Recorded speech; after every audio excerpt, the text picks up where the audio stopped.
Insulator की quality क्या है, इसकी रेजिस्टिविटी बहुत ज़्यादा है। ये साहब अपने में से करंट को जाने नहीं देगा, और अपने में से जाने नहीं देगा करंट को, जाहिर सी बात है इसके पास क्या ज़्यादा है, रेजिस्ट करने की ताकत ज़्यादा है, इसलिए इसकी रेजिस्टिविटी ज़्यादा। रेजिस्टिविटी और कंडक्टिविटी के बेसिस पर कैटेगराइजेशन हो गया इन मटेरियल। भी खींचेगा तो इसके इलेक्ट्रॉन को ये भी इसको अपनी तरफ खींचेगा, ये इसको रिपेल करेगा, तो इस गैप क्रिएट हो जाता है, और ये एनर्जी गैप में कोई भी इलेक्ट्रॉन अवेलेबल नहीं होता है। और अब हम इन स्टेट्स के नाम रखते हैं, एक को बोलते हैं फॉरेन स्टेट्स और एक को बोलते हैं फॉरेन स्टेट, क्योंकि टोटल 8 है, ये अपनी ऑर्बिट में तो घूमता ही है, लेकिन ये सोचता है कि चलो मैं इसके घर पे भी जाके चक्कर लगाऊं, कुछ अच्छा मिल जाए, जिसमें बैलेंस बैंड कंप्लीटली फिलअप होता है इलेक्ट्रॉनों से, और वो इलेक्ट्रॉन हर एनर्जी लेवल के, इस लेवल का भी होता है, इस लेवल का भी होता है, इस लेवल चार्ज की तलाश है, इलेक्ट्रॉन मिल जाए कहीं से, तो ये बगल वाले से इलेक्ट्रॉन खींच लेगा, तो खुद तो न्यूट्रल हो जाएगा, लेकिन इस वाले को भाई साहब पॉजिटिव बना।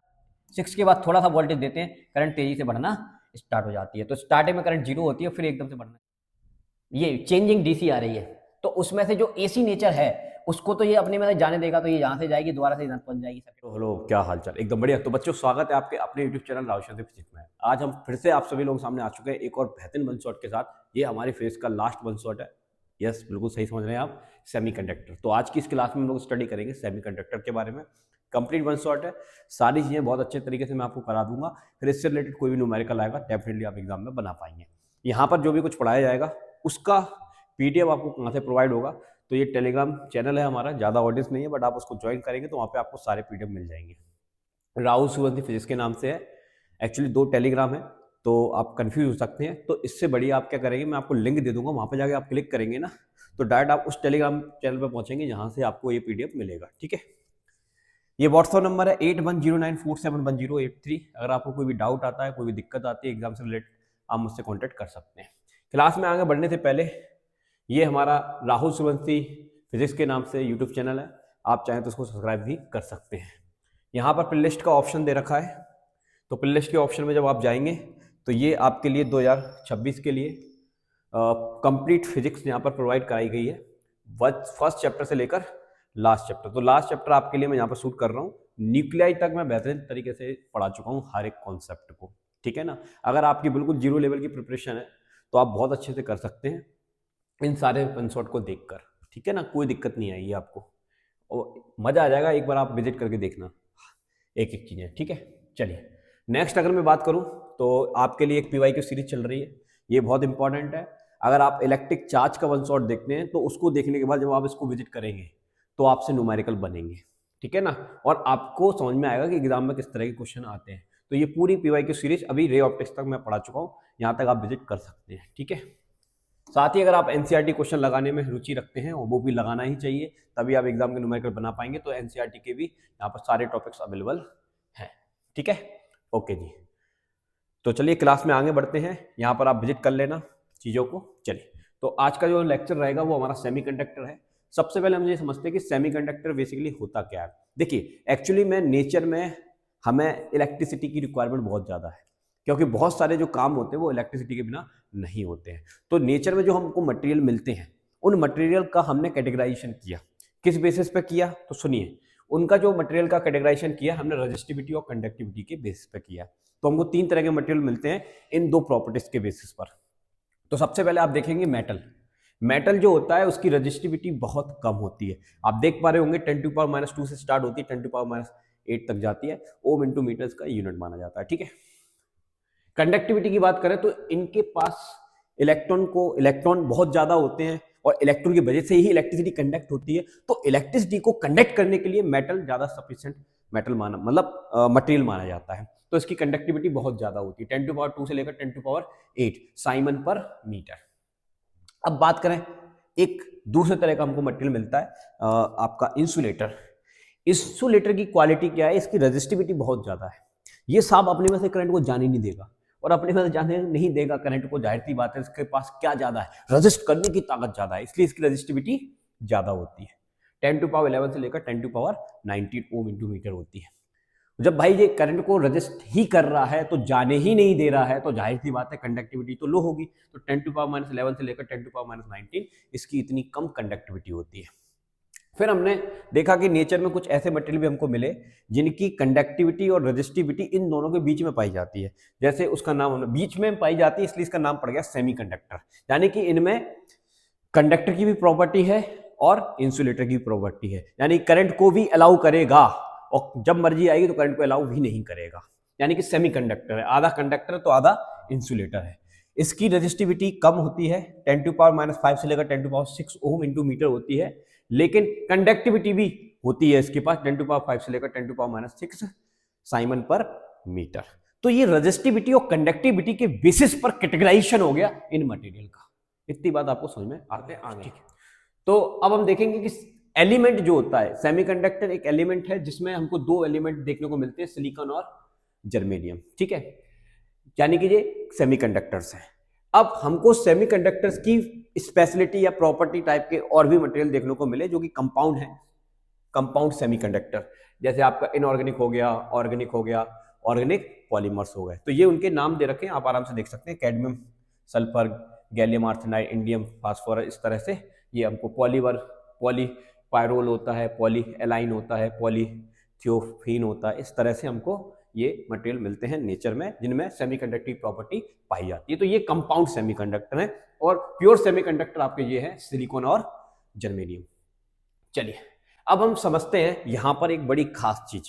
देखिए ये जो एटम होता है, अगर ये आपका एटम आइसोलेटेड एटम है, एक अकेला बिल्कुल बेसहारा एटम दूर खड़ा है बिल्कुल दुनियादारी से, मैं उस एटम की बात कर रहा हूं, तो जब वो एटम बहुत दूर होता है, दूसरे एटम से कोई रिलेशन नहीं है उसका, तो वो एक आइसोलेटेड एटम है। और जब वो आइसोलेटेड एटम होता है तो उसका एनर्जी लेवल, हमने पिछले चैप्टर में पढ़ा था, एटम के चैप्टर में पढ़ा था आपने कि एक तरफ हम हाइट में एनर्जी दिखाते हैं, इस लेवल की एनर्जी, इस लेवल की एनर्जी, इस लेवल की एनर्जी, तो इस तरह से उसके एनर्जी लेवल होते हैं 2s 2p, इस तरह से उसका कैटेगराइजेशन आपने केमिस्ट्री में सुना होगा। लेकिन जब हम किसी एलिमेंट के एक पर्टिकुलर, जैसे हमारे पास एक एलिमेंट है सिलिकॉन, ठीक है, अब हम उस सिलिकॉन से क्या बनाना चाह रहे हैं, सिलिकॉन का एक क्रिस्टल बनाना चाह रहे हैं, जर्मेनियम का क्रिस्टल बनाना चाह रहे हैं, तो जाहिर सी बात है उस क्रिस्टल के अंदर उस एलिमेंट के एक ही टाइप के एटम होंगे। तो एक ही टाइप के एटम कितने होंगे, 1 2 3, बहुत सारे होंगे, तभी तो वो क्रिस्टल बना ना भाई। तो जब क्रिस्टल बनता है तो बहुत सारे एटम एक दूसरे के पास आते हैं और वो एक दूसरे के साथ इंटरेक्ट करते हैं। जब तक वो अकेला था तब तक उसके पास, ये देखिए ये एक अकेला एटम है बेसहारा अपनी जिंदगी से, तो ये एटम मान लीजिए मैं यहां बनाता हूं, इसके बाद पॉजिटिव चार्ज है और नेगेटिव चार्ज है, इनके बीच में एक डिस्टेंस है, उस डिस्टेंस की वजह से इनके पास क्या होती है, पोटेंशियल एनर्जी होती है, कोई दिक्कत वाली बात नहीं है। लेकिन जब यही एटम मिलकर क्रिस्टल बनाएंगे, क्या बनाएंगे, क्रिस्टल, तो क्रिस्टल बनाते हैं तो क्रिस्टल बनने के लिए इनको पास में आना पड़ेगा, तभी वो क्रिस्टल बन सकता है। तो अब जब ये पास में आते हैं तो इनमें एक प्रॉब्लम होता है, वो प्रॉब्लम क्या है वो आपको समझना थोड़ा सा। वो प्रॉब्लम ये है कि जब ये पास में आएंगे तो ये इलेक्ट्रॉन अभी अपने इस पॉजिटिव चार्ज के साथ इंटरेक्ट कर रहा था, एक पर्टिकुलर रिलेशन बना रहा था, लेकिन जब ये एटम इसके पास आएगा तो इसके इस इलेक्ट्रॉन को ये पॉजिटिव चार्ज भी खींचेगा, तो इसके इलेक्ट्रॉन को ये भी इसको अपनी तरफ खींचेगा, ये इसको रिपेल करेगा, तो इस तरह से पास आने पर इनके एनर्जी लेवल में प्रॉब्लम्स क्रिएट हो जाएंगे, ठीक है। तो जो इनका क्या बोलते हैं 2s 2p, इस तरह का जो एनर्जी लेवल का जो डायग्राम है वो बिगड़ना स्टार्ट कर देता है और फिर नई तरह के एनर्जी डायग्राम क्रिएट होते हैं यहाँ पर, ठीक है ना, जब एक एटम दूसरे एटम के पास आता है। अब यहां पर मैं आपको जो बताना चाहता हूं उसको जरा ध्यान सुनिएगा। ये जर्मेनियम है, इसका एटॉमिक नंबर 32 है, तो इलेक्ट्रॉनिक कॉन्फ़िगरेशन देखेंगे 2 8 18 4 हो गया। सिलिकॉन की बात करेंगे तो इसका 14 है, इसका इलेक्ट्रॉनिक कॉन्फ़िगरेशन देखेंगे तो 2 8 4 हो गया। लेकिन हमें इसके पूरे कॉन्फ़िगरेशन से कोई मतलब लेना देना नहीं है, केवल आउटर मोस्ट सेल में कितने इलेक्ट्रॉन्स हैं, सर 4 है, ये 4 ही हमारे काम के होते हैं, ठीक है। लेकिन इनमें से कोई भी एलिमेंट को, चाहे जर्मेनियम हो चाहे सिलिकॉन हो, इसको अगर स्टेबिलिटी चाहिए तो इसको आउटर मोस्ट सेट में कितने इलेक्ट्रॉन की रिक्वायरमेंट होती है, 8। लेकिन यहां पर अवेलेबल कितने हैं, 4। कितने अवेलेबल हैं, 4। अब अगर इन 4 की एनर्जी लेवल को मैं देखूंगा तो वो एनर्जी लेवल किस तरह से डिस्ट्रीब्यूट होता है, केमिस्ट्री में हमने पढ़ा है 2s 2p, इस तरह से। तो 4 इलेक्ट्रॉन हैं इसमें अवेलेबल, तो उनका एनर्जी लेवल किस तरह का होगा, तो सर उनका एनर्जी लेवल होगा s लेवल के 2 इलेक्ट्रॉन मिलेंगे और p लेवल के 2 इलेक्ट्रॉन मिलेंगे। लेकिन स्टेबिलिटी चाहिए तो 8 इलेक्ट्रॉन की रिक्वायरमेंट होती है। तो टोटल स्पेसेस कितने होते हैं एक पर्टिकुलर एटम के पास, अगर मैं इसकी या इसकी किसी की भी बात कर रहा हूं, तो आंसर है टोटल स्पेसेस होते हैं या टोटल प्लेसेस होते हैं वो 8 चाहिए ना, तो 2 तो होते हैं एस लेवल के और 6 होते हैं पी लेवल के। अब अगर आप देखेंगे तो इसकी आउटर मोस्ट शेल में 8 ना होगा 4 इलेक्ट्रॉन है, तो इसका मतलब क्या हुआ, इसका मतलब ये हुआ कि इसमें से 2 पी लेवल के इलेक्ट्रॉन है, तो 2 एस लेवल के इलेक्ट्रॉन है, तो 2 किसके लेवल के इलेक्ट्रॉन है, पी लेवल के इलेक्ट्रॉन है। तो कितने बच गए सर, 4 बच गए। तो 4 पी लेवल के इलेक्ट्रॉन यहां पर अवेलेबल नहीं है, अगर वो इनको मिल जाए तो ये अपनी स्टेबिलिटी प्राप्त कर लेगा, कोई दिक्कत वाली बात नहीं है। तो ये बात आपको समझ में आई। मैंने आपको बताया कि जब एक एटम अलग है, ठीक है, तो उनके एनर्जी लेवल अलग अलग होते हैं, इस तरह से 2s 2p इस तरह से होते हैं, ठीक है। और जब वो आपस में इंटरेक्ट करते हैं, क्या करते हैं, इंटरेक्ट करते हैं, तो उनके एनर्जी लेवल बिगड़ जाते हैं। वो बिगड़ने के बाद अब क्या बनेंगे वो मैं अभी ग्राफ से आपको समझाऊंगा, 1 मिनट रुकिए बस। अब दूसरी बात मैंने यहाँ पर ये बताई आपको कि अगर मैं एक पर्टिकुलर एक एटम की बात करता हूं तो उसको स्टेबिलिटी चाहिए के लिए 8 इलेक्ट्रॉन की रिक्वायरमेंट होती है आउटर मोस्ट शेल में, लेकिन इसके पास आउटर मोस्ट शेल में कितने इलेक्ट्रॉन है, 4 इलेक्ट्रॉन है। तो उन 4 इलेक्ट्रॉनों का एनर्जी लेवल का जो डिस्ट्रीब्यूशन है वो 2s और 2p के फॉर्म में है, ठीक है। तो इसमें 2 इलेक्ट्रॉन तो s लेवल के हैं, 2 इलेक्ट्रॉन p लेवल के हैं। और अगर हम टोटल स्पेसेस की बात करें तो टोटल स्पेसेस होते हैं 8, जिसमें से 2 s लेवल के होते हैं, 6 p लेवल के होते हैं। अब उसमें से भी 2 इलेक्ट्रॉन तो s लेवल के हैं और 2 इलेक्ट्रॉन p लेवल के हैं, तो कितने स्पेसेस बचे, यस, p लेवल के 4 स्पेसेस यहां पर बच जाते हैं, ठीक है ना। तो ये बात आपको समझ में आ गई होगी, ठीक है। अब हम समझते हैं इस ग्राफ को। वंडरफुल ग्राफ है, ये आपको एक्सप्लेन करेगा बेसिकली कि जब क्रिस्टल बनता है तो उनका एनर्जी डायग्राम किस तरह का होता है। तो आइए थोड़ा इसको अच्छे से समझते हैं। देखिए, जब एक एटम दूसरे एटम से बहुत दूर होता है तो उस केस में उसका एनर्जी लेवल एस पी इसकी टर्म्स में हम उसको रिप्रेजेंट करते हैं। लेकिन जब वो पास में आता तो कैसे रिप्रेजेंट करेंगे, उसी चीज को समझने के लिए ग्राफ हम स्टडी कर रहे हैं। तो यहां पर हम पढ़ रहे हैं energy level of electron, electron के एनर्जी लेवल, कि कौन सा इलेक्ट्रॉन किस एनर्जी लेवल में पाया जाता है, ठीक है। अब इसको समझने से पहले एक बात समझिए कि अगर हम क्रिस्टल की बात करेंगे तो क्रिस्टल में एक इलेक्ट्रॉन नहीं हो, सॉरी एक एटम नहीं होता, उसमें बहुत सारे एटम होते हैं। तो मान लीजिए नंबर ऑफ एटम किसी क्रिस्टल में n है, कितने हैं बेटा, n, ठीक है। जैसे मैं यहां समझा देता हूं आपको 1 मिनट के लिए। देखिए, नंबर ऑफ एटम कितने हैं, n है, ओके। अगर नंबर ऑफ एटम n है और हमको पता है स्टेबिलिटी के लिए कितने इलेक्ट्रॉनों की रिक्वायरमेंट होती है, 8, तो यहां पर अपन 8 का मल्टीप्लाई कर देंगे तो आपको कितने एनर्जी लेवल मिल जाएंगे, 8n एनर्जी लेवल मिल जाएंगे। कितने एनर्जी लेवल मिल जाएंगे, 8n। n क्या है, n नंबर ऑफ एटम्स है। अगर एक एटम होगा तो एक एटम को स्टेबिलिटी चाहिए तो कितने होंगे, मल्टीप्लाई 1। अगर एक एटम है तो उसको स्टेबिलिटी के लिए कितने इलेक्ट्रॉन चाहिए, आउटर मोस्ट शेल में 8, तो 8 मल्टीप्लाई 8 आ जाएगा। अगर 2 एटम होंगे तो 8 दूनी कितना हो गया, 16, तो उसको स्टेबिलिटी के लिए कितने चाहिए, 16। 8 इस एटम को, 8 दूसरे एटम को। तो वैसे ही मैं आपको समझाना चाहता हूं कि अगर पूरे क्रिस्टल में अगर n एटम है तो उसको स्टेबिलिटी के लिए कितने चाहिए, 8n चाहिए। कितने चाहिए बेटा, 8n चाहिए, ठीक है। अब ये 8n क्या है, एनर्जी लेवल। अब इस 8n एनर्जी लेवल में आप ध्यान सुनिएगा अच्छे से। इस 8n एनर्जी लेवल में मैंने अभी आपको एक चीज बताई थी कि इतने तो स्पेसेस हैं, उसमें से आपके s लेवल की कितने इलेक्ट्रॉन है, 2। तो जाने कि अगर मैं इसको इस टर्म्स में लिखूंगा तो कैसे लिखूंगा, 2n कौन सा लेवल है, s लेवल है, और 6n कौन सा लेवल है सर, p लेवल है। 6n कौन सा लेवल है, p लेवल है, ठीक है। समझ में आई बात भाई। n क्या है, नंबर ऑफ एटम है। अब नंबर ऑफ एटम है तो मैं एक एटम की बात करूंगा तो एक एटम को स्टेबिलिटी के लिए कितने इलेक्ट्रॉन चाहिए सर, 8 चाहिए, तो 8 का गुणा कर देते तो एक एटम की क्या निकल आएगी, स्टेबिलिटी निकल आएगी, ठीक है। 2 एटम है तो 8 का गुणा कर दे तो 2 एटम की स्टेबिलिटी निकल आएगी। n एटम है तो कितने का गुणा करेगा, 8 मल्टीप्लाई n, 8 मल्टीप्लाई n। अब ये आपके लेवल्स हो गए, 8n क्या हो गए, लेवल्स हो गए। अब इस 8n लेवल का जो कैटेगराइजेशन है वो s और p की टर्म्स में है, तो उसमें s के कितने लेवल होंगे और p के कितने लेवल होंगे, तो बड़ा आसान है। देखो s की बात करेंगे तो s में हम कितने का, s में s लेवल के कितने इलेक्ट्रॉन है, हमारे पास 2 इलेक्ट्रॉन है। अभी बताया ना मैंने, s लेवल के कितने इलेक्ट्रॉन है, 2 इलेक्ट्रॉन है।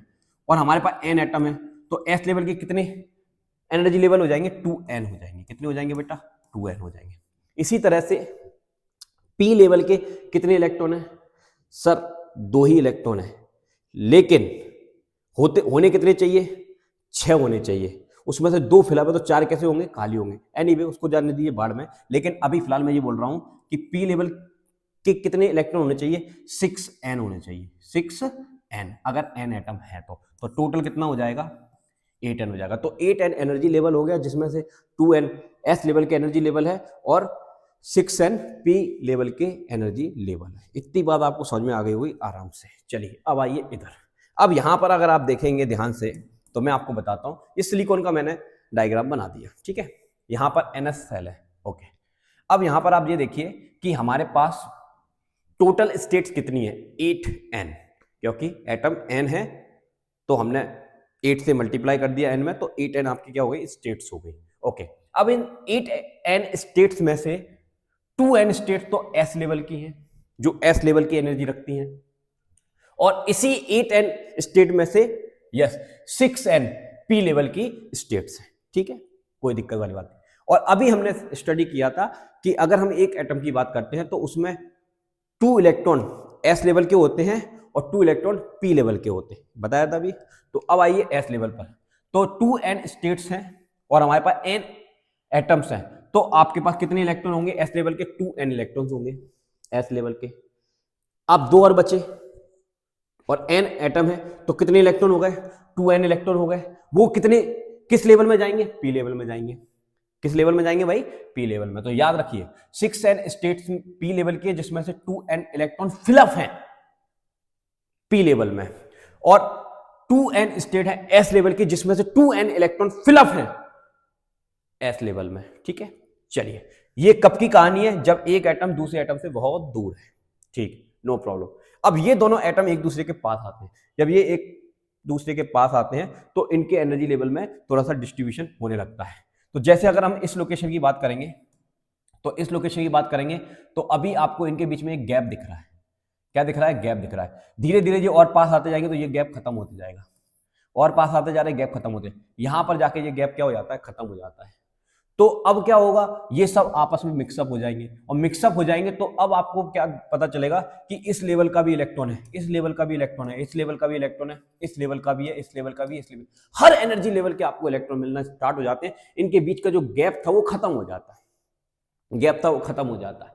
अब हम इसको और पास लेकर आते हैं, तो जैसे हम और पास लेकर आते हैं तो हम देखते हैं कि दोबारा से इनके बीच में एक गैप क्रिएट होना स्टार्ट हो जाता है। क्या क्रिएट होना स्टार्ट हो जाता है? गैप।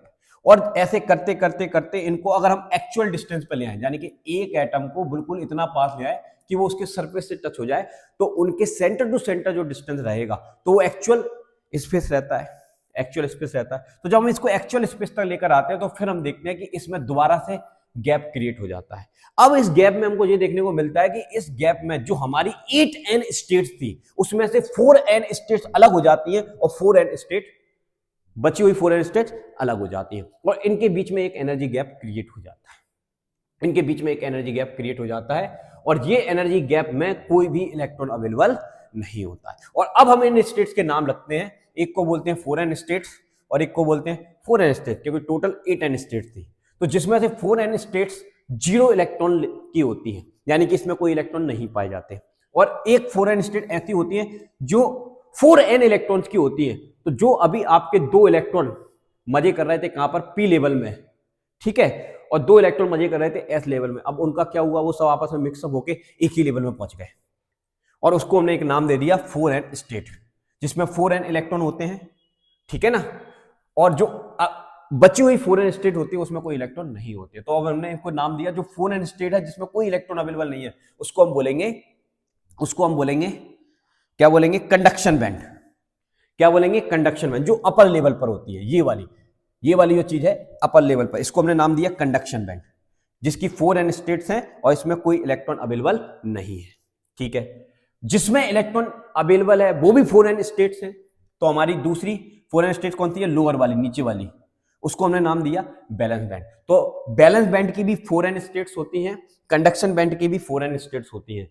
लेकिन इस ग्राफ में जब ये ऐसे एक दूसरे के पास आते हैं तो जो डिस्ट्रीब्यूशन की वजह से हमको देखने को मिला कि जिसमें इलेक्ट्रॉन अवेलेबल है उसको नाम दे दिया बैलेंस बैंड, और जिसमें इलेक्ट्रॉन अवेलेबल नहीं है उसको नाम दे दिया कंडक्शन बैंड, ठीक है। अब फिर से देख लीजिए, टोटल स्टेट कितनी थी 8, जिसमें से ऊपर वाली का नाम क्या रखा, ऊपर वाली का नाम रखा अपर लेवल, इसका नाम रखा कंडक्शन बैंड। तो अपर लेवल की फॉरेन स्टेट है जिसका नाम कंडक्शन बैंड रखा, लोअर लेवल की फॉरेन स्टेट है जिसका नाम बैलेंस बैंड रखा, जिसमें इलेक्ट्रॉन अवेलेबल होता है, जिसमें इलेक्ट्रॉन अवेलेबल नहीं होता उसको कंडक्शन बैंड कहा जाता है। और टोटल स्टेट्स आपकी 8 है, 8n है, ऐसे मान लीजिए, ठीक है। अब इनके बीच में सर एक गैप भी तो है, 4n स्टेट के बीच में एक गैप भी तो है, बैलेंस बैंड और कंडक्शन बैंड के बीच में एक गैप भी तो है, तो उस गैप को हम एनर्जी गैप कहेंगे। यानी कि इस एनर्जी गैप में हमको एक भी इलेक्ट्रॉन देखने को नहीं मिलता है, ठीक है, ओके। अब इसी चीज को हम बार बार नहीं बनाते हैं, ये थोड़ा डिफिकल्ट हो जाता है ये वाला डायग्राम, तो हमने इसको शॉर्ट कर लिया, शॉर्ट करके ये डायग्राम बनाया एनर्जी का। अब एनर्जी की इस डायरेक्शन में, लेंथ में हम कुछ नहीं दिखाते, केवल हाइट में दिखाते हैं एनर्जी। तो यहां पर आपको देखने को मिलेगी ये वाली लेवल, इस लेवल में ये 4n स्टेट्स हैं, 4n स्टेट एनर्जी लेवल है, जिसमें इस लेवल का इलेक्ट्रॉन भी है, इस लेवल का भी है, इस लेवल का भी है, इस लेवल का भी है, इस लेवल की, सभी लेवल के इलेक्ट्रॉन अवेलेबल है और यहां पर हैं, इसलिए इसका नाम क्या रखा है हमने, बैलेंस बैंड, ठीक है। ये बैलेंस बैंड जो होता है वो बैलेंसी का काम करता है, अभी बताऊंगा, 2 मिनट रुकिए बस। इसके ऊपर जाएंगे तो हमें कोई इलेक्ट्रॉन नहीं मिलेगा, इस लेवल का, इस लेवल का, इस लेवल का, इस लेवल का कोई इलेक्ट्रॉन नहीं मिलेगा। अगर मिलेगा तो यहां मिलेगा, नहीं तो नहीं मिलेगा। तो यहां से जो दूसरा अगला बैंड स्टार्ट होता है फॉरेन स्टेट्स का, उसको हम बोलते हैं कंडक्शन बैंड। बीच में जो गैप होता है उसको एनर्जी गैप कहा जाता है। तो इस डायग्राम को अब हमने ये याद रखना है। तो कोई भी क्रिस्टल होता है तो उसका एक्चुअल बैंड डायग्राम इस तरह का होता है, ठीक है, समझ में आ गई बात, कंडक्शन बैंड क्या होता है और बैलेंस बैंड क्या होता है। अब हम आगे समझते हैं। अब हम समझते हैं कि जो आपके n एटम्स थे, जिसमें से 4n इलेक्ट्रॉन 4n स्टेट के थे जो बैलेंसी का काम कर रहा है।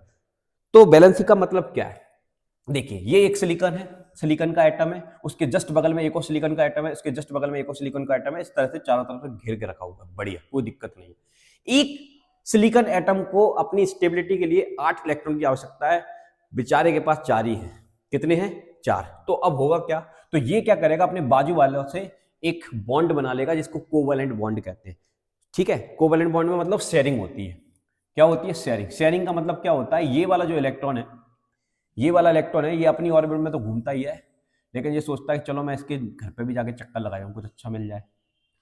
तो अब जब इलेक्ट्रॉन इसके अंदर घूमा और साथ में इसके चारों तरफ भी घूम गया, तो अब इसको कितने इलेक्ट्रॉन मिल गए, 4 तो इसके पास थे ही, एक और आके घूम गया, चक्कर लगा गया मजे लेने के लिए वैसे, तो इसके पास कितने हो गए, 5 हो गए। अब जस्ट बगल में एक और है तो इससे भी शेयरिंग करेगा, तो इसका एक इलेक्ट्रॉन इसमें तो घूमेगा ही और साथ में इसके घर में भी घूम के आएगा, मैं भी देखूंगा भाई क्या है इसके घर में, देख ले, कोई दिक्कत नहीं है, लेकिन उसको तो मजा आ रहा है, उसके पास तो 6 हो गए। अब इसका एक इलेक्ट्रॉन अपने घर में तो घूमेगा ही, इसके घर में भी चक्कर लगा के आता है, तो अब इसके पास कितने हो गए, 7 हो गए। अब इसका एक इलेक्ट्रॉन अपने घर में तो घूमेगा ही, इसके घर में भी घूम के आता है, मैं भी देख के आऊंगा भाई सब लोग घूम रहे हैं तो मैं भी घूमूंगा, कोई दिक्कत नहीं, घूम ले। इसके बाद टोटल कितने हो गए, 8। तो इस तरह से एक सिलिकॉन का एटम आजू बाजू के 4 एटम से कोवैलेंट बॉन्ड बना के शेयरिंग कर लेता है और अपनी स्टेबिलिटी को प्राप्त कर लेता है। अब ये अलग नहीं हो सकते, क्या नहीं हो सकते, अलग नहीं हो सकते। तो ये एक ही लोकेशन पर रहेंगे क्योंकि इनके पास अब एक ही ड्यूटी बची है, अपने घर में तो घूमो, बाजू वाले घर में भी देख के आओ क्या चल रहा है, ठीक है ना, तो ये मतलब है। तो इसलिए इसको क्या कहा जाता है, बैलेंस बैंड कहा जाता है, क्योंकि यहां पर जितने भी इलेक्ट्रॉन हो रहे होते हैं वो सब बैलेंसिंग का काम कर रहे होते हैं, शेयरिंग का काम कर रहे होते हैं। किसका काम कर रहे होते हैं, शेयरिंग। तो इसलिए हम उसको क्या कह देते हैं, बैलेंस बैंड। अब यहां पर एक भी इलेक्ट्रॉन फ्री नहीं दिख रहा होगा आपको, ठीक है। अब ये वाली जो कंडीशन है ये कब है सर, ये रूम टेम्परेचर पर है। तो रूम टेम्परेचर पर एक भी, सॉरी रूम टेम्परेचर नहीं बोलना चाहिए था मुझे, केल्विन टेम्परेचर बोलना चाहिए, 0 केल्विन। तो इस टेम्परेचर पर सब शेयरिंग कर रहे हैं, कोई भी इलेक्ट्रॉन फ्री नहीं है। लेकिन अगर हम रूम टेम्परेचर की बात करें, 300 केल्विन की बात करें, तो 300 केल्विन पर इनको इतनी एनर्जी मिल जाती है कि ये जो शेयरिंग का काम कर रहे थे ये इलेक्ट्रॉन, अब उनकी इतनी ज्यादा काइनेटिक एनर्जी हो जाएगी वो अब शेयरिंग का काम से फ्री होकर बाहर आ जाएंगे लैटिस में कहीं। तो ये वाले जो इलेक्ट्रॉन होते हैं इनको हम बोलते हैं फ्री इलेक्ट्रॉन। क्या बोलते हैं बेटा, फ्री इलेक्ट्रॉन। तो रूम टेम्परेचर पर कुछ इलेक्ट्रॉन हमको कहां मिलेंगे सर, बैलेंस बैंड में। अभी मैंने ग्राफ बनाया था, तो कुछ इलेक्ट्रॉन हमको कहां मिलेंगे सर, बैलेंस बैंड में, और कुछ इलेक्ट्रॉन हमको कहां मिलेंगे, कंडक्शन बैंड में भी मिल सकते हैं। क्योंकि ये इलेक्ट्रॉन जब अपनी ड्यूटी से फ्री हो जाएंगे तो ये हाई एनर्जी लेवल पर चले जाएंगे। तो हाई एनर्जी लेवल इनके लिए क्या है, कंडक्शन बैंड है, वहां पे जाकर रहो, ठीक है। तो ये वहां पर जा सकते हैं, कोई दिक्कत वाली बात नहीं होगी। अब यदि हम क्या करना चाहे, कि ये जो मटेरियल है सेमीकंडक्टर, इसके अंदर हम इलेक्ट्रिसिटी फ्लो कराना चाहते हैं, तो इलेक्ट्रिसिटी फ्लो कराने के लिए हमको क्या चाहिए, फ्री इलेक्ट्रॉन चाहिए। तो sir room temperature free electron available है, तो हम क्या करेंगे, इसके चारों तरफ इलेक्ट्रिक फील्ड लगाएंगे और इलेक्ट्रिक फील्ड लगाकर इस इलेक्ट्रॉन पर फोर्स लगवाएंगे, और फोर्स लगवाएंगे तो ये इलेक्ट्रॉन क्या करेगा, मूव करेगा, और मूव करेगा तो जाहिर सी बात है उस मटेरियल में करंट फ्लो होगी। तो करंट फ्लो होती है, क्या फ्लो होती है बेटा, करंट फ्लो होती है, इस तरह से करंट फ्लो होती है। ठीक है, चलो इतनी बात आपको बहुत अच्छे से समझ में आ गई होगी। अब हम आगे बढ़ते हैं। अब हम समझते हैं कि अभी तक हमने मटेरियल का कैटेगराइजेशन जो किया था वो किसके बेसिस पे किया था, रेजिस्टिविटी और कंडक्टिविटी के बेसिस पे किया था। अब हम मटेरियल का जो कैटेगराइजेशन है वो हम करेंगे बैंड डायग्राम के बेसिस पर, बैंड डायग्राम के बेसिस पर एक्चुअल। तो देखिए हमने क्या देखा कि हमको एक मटेरियल मिला, उस मटेरियल में बैलेंस बैंड की अगर हम बात करें तो बैलेंस बैंड में हमें सारे इलेक्ट्रॉन केवल बैलेंसिंग का ही काम कर रहे हैं, शेयरिंग का काम कर रहे हैं, एक दूसरे के घर में घूम रहे हैं, कोई भी इलेक्ट्रॉन हमको फ्री नहीं मिला। ठीक है, तो हमने देखा चालन बैंड में, वो कंडक्शन बैंड में कोई इलेक्ट्रॉन है क्या, कोई भी इलेक्ट्रॉन नहीं है। तो जो फॉरेन स्टेट्स हैं वो एम्प्टी हैं, खाली, 0 सन्नाटा, एक भी इलेक्ट्रॉन नहीं है वहां घूमने के लिए, क्या करने के लिए, कंडक्ट, इलेक्ट्रिसिटी को कंडक्ट करने के लिए। और देखा कि बीच में भाई साहब, बीच में एक लंबा सा एनर्जी गैप भी है। अब ये जो एनर्जी गैप है इसकी एनर्जी 3 इलेक्ट्रॉन वोल्ट से भी ज्यादा है। इसका क्या मतलब है, इसका ये मतलब है कि ये मटेरियल में एक इलेक्ट्रॉन को जंप कराकर अगर हमको कंडक्शन बैंड में फेंकना है तो उसको 3 इलेक्ट्रॉन वोल्ट से भी ज्यादा एनर्जी देनी पड़ेगी, और दूसरे को भेजना है तो उसको अलग से देनी पड़ेगी, तीसरे को भेजना उसको अलग से देनी पड़ेगी। और अगर हम ऐसा करते हैं तो हम क्या देखते हैं, वो मटेरियल कंडक्टिविटी, वो इलेक्ट्रिकली कंडक्टिविटी तो बाद में लाएगा, पहले से ही जलना स्टार्ट कर देगा। जैसे आप लकड़ी को देखिए, लकड़ी को आप हीट एनर्जी देंगे तो वो इलेक्ट्रिसिटी को कंडक्ट तो नहीं कर पाएगी लेकिन जल जाएगी, उस लेवल तक, उस एनर्जी लेवल तक पहुंचने से पहले क्या हो जाएगी, जल जाएगी। तो बस यही होता है। तो ऐसे मटेरियल को क्या बोलते हैं, इंसुलेटर कहते हैं। क्या कहते हैं, इंसुलेटर। तो ये किस चीज का एनर्जी बैंड डायग्राम है, तो आंसर ये इंसुलेटर का है, जिसमें बैलेंस बैंड कंप्लीटली फिलअप होता है इलेक्ट्रॉनों से, और वो इलेक्ट्रॉन हर एनर्जी लेवल के, इस लेवल का भी होता है, इस लेवल का भी होता है, इस लेवल का, हर एनर्जी लेवल के होते हैं।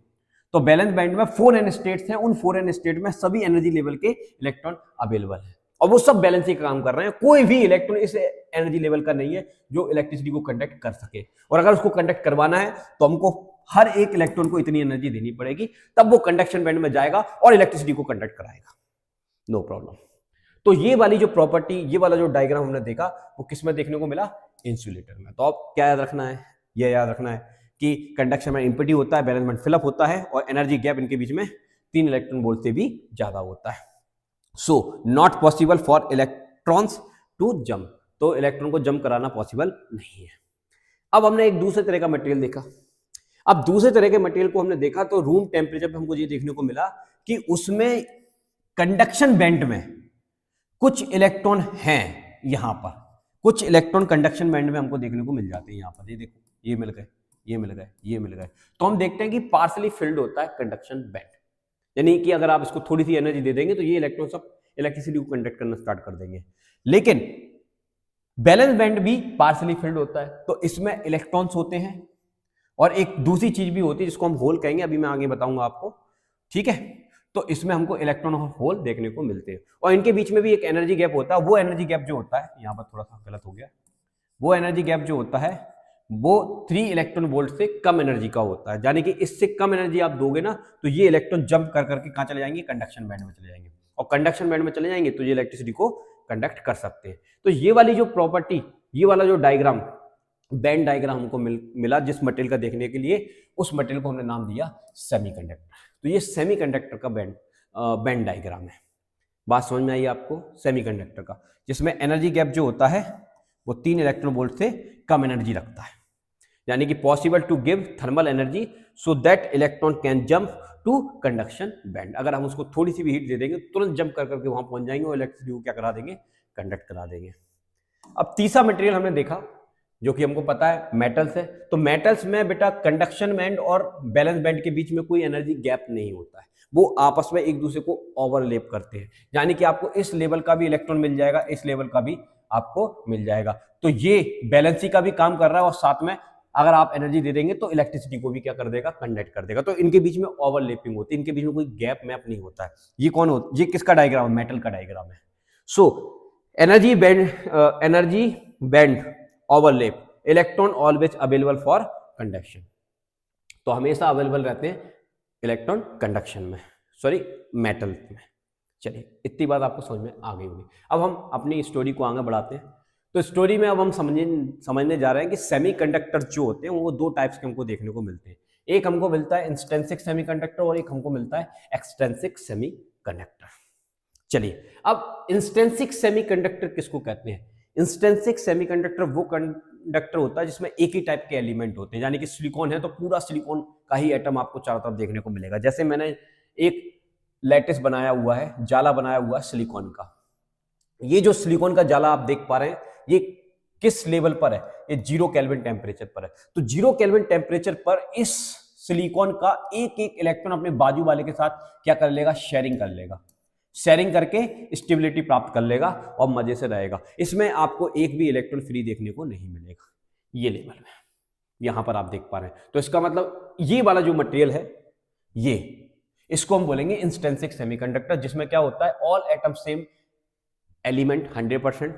दूसरी बात, इस टेम्परेचर पर all electron are making valence band, covalent bond बना के रहते हैं, नो फ्री इलेक्ट्रॉन अवेलेबल।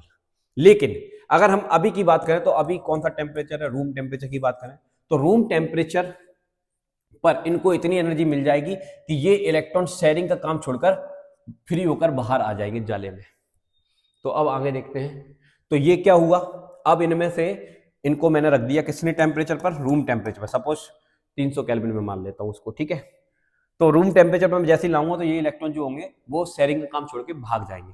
अगर वो शेयरिंग का काम छोड़ के भाग जाएंगे तो वो फ्री हो जाएंगे, यानी कि वो ये फ्री इलेक्ट्रॉन ही रिस्पॉन्सिबल होता है इलेक्ट्रिसिटी को कंडक्ट कराने के लिए। अब ये इलेक्ट्रॉन ससुरा तो बाहर निकल गया, कोई दिक्कत वाली बात नहीं है। तो भाई इसकी जो बीच में जो रिक्तता बची है, खाली स्थान बचा है, उसका क्या होगा? उसको हम यहाँ पर ऐसे बनाएंगे और इसको हम बोल देंगे होल। जैसे बॉल आपने खेला होगा तो एक बॉल को जब हम हिट करते हैं तो वो होल में घुस जाती है। तो ये बॉल आपका इलेक्ट्रॉन है, होल आपका उसको खींचने वाली चीज है, गड्ढा है जिसमें वो बॉल को खींच लेता है। वैसे ही ये यहां पर जो होल है वो इलेक्ट्रॉन को खींचता है। तो जो इलेक्ट्रॉन इसको छोड़ के गया है उसकी वजह से यहां पर इम्पिटी की वजह से यहां पर क्या क्रिएट हो गया? होल। और इस होल के चार्ज को हम पॉजिटिव मानते हैं। क्या मानते हैं? पॉजिटिव। तो अब ये क्या करेगा भाई साहब? ये पॉजिटिव चार्ज होल क्या करेगा? जस्ट बाजू वाले के इलेक्ट्रॉन को अपनी तरफ खींचेगा।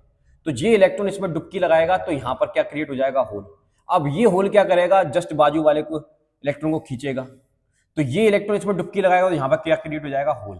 तो अब आप क्या देख रहे हैं कि इलेक्ट्रॉन इधर की तरफ मूव कर रहा है तो होल उसके अपोजिट डायरेक्शन में मूव कर रहा है, ठीक है। तो होल और इलेक्ट्रॉन इसमें क्या करना स्टार्ट कर दिए? इस क्रिस्टल में मूव करना स्टार्ट कर दीजिए, एक दूसरे की अपोजिट डायरेक्शन में मूव करना स्टार्ट कर दिए। और जब वो एक दूसरे की अपोजिट डायरेक्शन में मूव करना स्टार्ट कर देते तो हम कहते हैं कि ये मटेरियल में इलेक्ट्रिसिटी कंडक्ट हो रही है, यानी कि सेमीकंडक्टर रूम टेम्परेचर पर इलेक्ट्रिसिटी को कंडक्ट कर सकता है।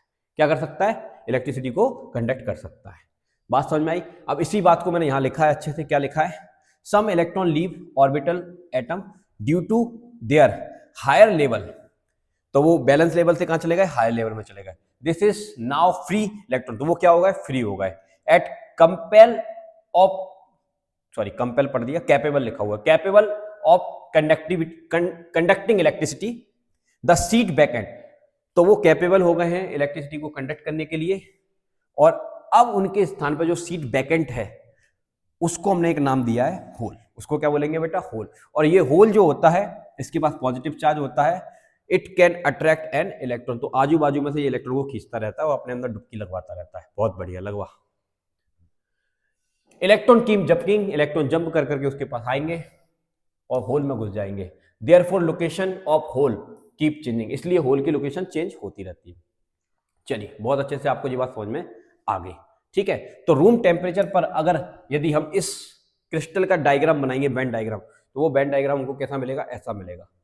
तो अब आपको बात समझ में आ रही है कि इसमें इस लेवल का इलेक्ट्रॉन है तो इस लेवल का होल भी है, इसमें इस लेवल का होल है, इलेक्ट्रॉन भी हो सकता है, ठीक है। तो इलेक्ट्रॉन होल अवेलेबल है बैलेंस बैंड में और कंडक्शन बैंड में आपके इलेक्ट्रॉन भी अवेलेबल है, क्योंकि ये रूम टेम्परेचर पर इनको इतनी एनर्जी मिल जाती है कि ये इलेक्ट्रॉन अपनी लोकेशन को छोड़कर हायर एनर्जी लेवल में चले जाते हैं। तो उसकी इम्पिटी को हम क्या कहते हैं? होल कहते हैं। तो ये होल है, इस तरह से। तो ये रूम टेम्परेचर पर सिलिकॉन या जर्मेनियम का क्या बना हुआ है, बेन डायग्राम बना हुआ है। अब नॉर्मली हम ये जानते हैं कि होल कभी भी मूव नहीं करता है, पॉजिटिव चार्ज मूव नहीं करता है, इलेक्ट्रॉन ही मूव करता है। तो आइए मैं आपको मूव करा के दिखाता हूं। यहां पर हमने एक प्लेट लगाई, पॉजिटिव और नेगेटिव के बीच में हमने सिलिकॉन मटेरियल को रख दिया। तो अब ये जो पॉजिटिव चार्ज है ये इस एटम में से इलेक्ट्रॉन को अपनी तरफ खींचेगा, तो इलेक्ट्रॉन के चले जाने से यहां पर क्या बन जाएगा, पॉजिटिव चार्ज डेवलप हो जाएगा। अब ये पॉजिटिव चार्ज की तलाश है, इलेक्ट्रॉन मिल जाए कहीं से, तो ये बगल वाले से इलेक्ट्रॉन खींच लेगा, तो खुद तो न्यूट्रल हो जाएगा लेकिन इस वाले को भाई साहब पॉजिटिव बना देगा, तो ये पॉजिटिव हो गया। अब ये इससे इलेक्ट्रॉन खींचेगा तो खुद न्यूट्रल हो जाएगा, इस वाले को ये पॉजिटिव बना देगा। अब ये क्या करेगा, इससे एक इलेक्ट्रॉन लेगा तो खुद तो न्यूट्रल हो जाएगा लेकिन इस वाले को ये पॉजिटिव बना देगा। अब ये इससे एक इलेक्ट्रॉन खींचेगा तो खुद तो न्यूट्रल हो जाएगा लेकिन इस वाले को क्या बना देगा, पॉजिटिव बना देगा। तो आप क्या देख रहे हैं, बेसिकली पॉजिटिव इधर जा रहा है, क्या एक्चुअल में जा रहा है, नहीं, केवल इलेक्ट्रॉन जंप कर रहा है। तो हम मान लेते हैं इस चैप्टर में कि भाई होल मूव कर रहा है पॉजिटिव से नेगेटिव की तरफ और इलेक्ट्रॉन मूव कर रहा है नेगेटिव से पॉजिटिव की तरफ। तो दो तरह की करंट फ्लो होती है, एक होल करंट और एक इलेक्ट्रॉन करंट। तो इलेक्ट्रॉन करंट होल के अपोजिट डायरेक्शन में मूव होती है जिसको IE बोलेंगे, और होल करंट इलेक्ट्रॉन के अपोजिट डायरेक्शन में मूव होती है इसको IH बोलेंगे। तो टोटल करंट दोनों की वजह से क्या हो जाएगी, I = IH + IE हो जाएगी। तो यहां पर सेमीकंडक्टर में चार्ज कैरियर कौन है, तो आंसर है इलेक्ट्रॉन है और होल है। और इंस्टेंसिक सेमीकंडक्टर में ये चार्ज कैरियर दोनों आपस में बराबर होते हैं। इंस्टेंसिक सेमीकंडक्टर में जो चार्ज कैरियर की जो डेंसिटी होती है वो इलेक्ट्रॉन और होल दोनों की संख्या बराबर होती है, कम ज्यादा नहीं होते बेटा। जितने इलेक्ट्रॉन है उतने ही होल होंगे, अगर एक इलेक्ट्रॉन तो एक ही होल होगा, क्योंकि होल क्यों बना है, इलेक्ट्रॉन ने निकला है वहां से, तभी तो वहां पर एक होल बना है। इतनी बात आपको समझ में आ गई होगी। चलिए अब हम आगे बढ़ते हैं। अब ये जो आपके पास सेमीकंडक्टर्स हैं, ये जो आपके पास सेमीकंडक्टर्स हैं कौन से हैं, इंस्टेंसिक सेमीकंडक्टर। ये जो इंस्टेंसिक सेमीकंडक्टर होते हैं इनका उपयोग करके हम कोई भी डिवाइस नहीं बनाते। क्यों नहीं बना सकते, उनका रीजन है कुछ। रीजन ये है, पहली बात तो ये इसकी कंडक्टिविटी बहुत लो होती है क्योंकि इसमें नंबर ऑफ होल्स और नंबर ऑफ इलेक्ट्रॉन बहुत कम संख्या में पाए जाते हैं, तो चार्ज कैरियर बहुत कम होते हैं। दूसरी चीज, नंबर ऑफ इलेक्ट्रॉन्स जो होते हैं वो डिपेंड करते हैं टेम्परेचर पर, यानी कि टेम्परेचर बढ़ जाएगा तो करंट जल्दी जल्दी फ्लो होगी और टेम्परेचर घट जाएगा तो करंट कम कम फ्लो होगी। तो मतलब तुम्हारा कंप्यूटर गर्मियों में तो बढ़िया काम कर रहा है, सर्दियों में जंग लग गई उसमें, क्योंकि इलेक्ट्रॉन सारे के सारे कहां पे चले गए, बैलेंस बैंड में चले गए और अपना शेयरिंग कर रहे हैं, तो करंट कौन लेकर जाएगा भाई, तो ये दिक्कत है ना। तो इस तरह से हमारा डिवाइस ऐसा नहीं होना चाहिए कि भाई सर्दियों में अच्छा, गर्मियों में अच्छा काम करे, सर्दियों में अच्छा काम नहीं करे, तो इसको हम कंट्रोल भी नहीं कर सकते, तो नॉट कंट्रोल इट। ओके।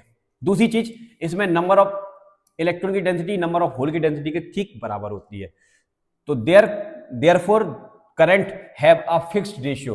तो यहां पर जो करंट मिलेगी वो फिक्स रेशियो की मिलेगी आपको। वी कैन नॉट चेंज, इसको हम चेंज भी नहीं कर सकते। अगर हम इसको चेंज कर दें इनके रेशियो को, या तो हम इलेक्ट्रॉन को बढ़ा दें या फिर हम होल को बढ़ा दें, तो आपके पास चार्ज कैरियर कम ज्यादा होने से नॉट इक्वल टू नंबर आ जाएगा। तो नॉट इक्वल टू नंबर आने से ये क्या हो जाएगी, इसकी कंडक्टिविटी बढ़ जाएगी। तो अब हम ऐसा करने के लिए दूसरे तरह का सेमीकंडक्टर बनाते हैं जिसको हम बोलते हैं एक्सटेंसिक सेमीकंडक्टर। तो एक्सटेंसिक सेमीकंडक्टर बेसिकली क्या होता है, होता तो इंस्टेंसिक ही है लेकिन उसमें एक दवाई मिला दी जाती है जिसको हम बोलते हैं डोप करना। कुछ क्वांटिटी में हम दूसरा मटेरियल उसमें मिला देते हैं जिसको हम बोलते हैं डोप। जैसे आपको बुखार आ गया तो आपको थोड़ी सी क्वांटिटी में जो दवाई खिलाई है, ज्यादा क्वांटिटी में नहीं, कम क्वांटिटी में जो दवाई खिलाई जाती है उसके लिए वर्ड क्या यूज करते हैं, डोप। तो इसमें डोप मिला देंगे तो आपको क्या मिल जाएगा, एक्सटेंसिक सेमीकंडक्टर मिल जाएगा। तो बेसिकली मिक्सिंग डोप को बोलते हैं डोपिंग, और मिक्सिंग जो डोप है उसको हम बोलते हैं इम्प्योरिटी। तो इंट्रिंसिक सेमीकंडक्टर में अगर हम इम्प्योरिटी मिला देंगे तो वो क्या बन जाएगा, एक्सटेंसिक सेमीकंडक्टर बन जाएगा। तो डोप किसको कहते हैं, तो डोप कहते हैं चॉइस्ड इम्प्योरिटी। हम एक पर्टिकुलर इम्प्योरिटी चॉइस करेंगे, किसी को बुखार है कोई दूसरी तरह की दवाई नहीं खिलाएंगे, जो लगता है पैरासीटामोल वही हम उसको देंगे, ठीक है ना।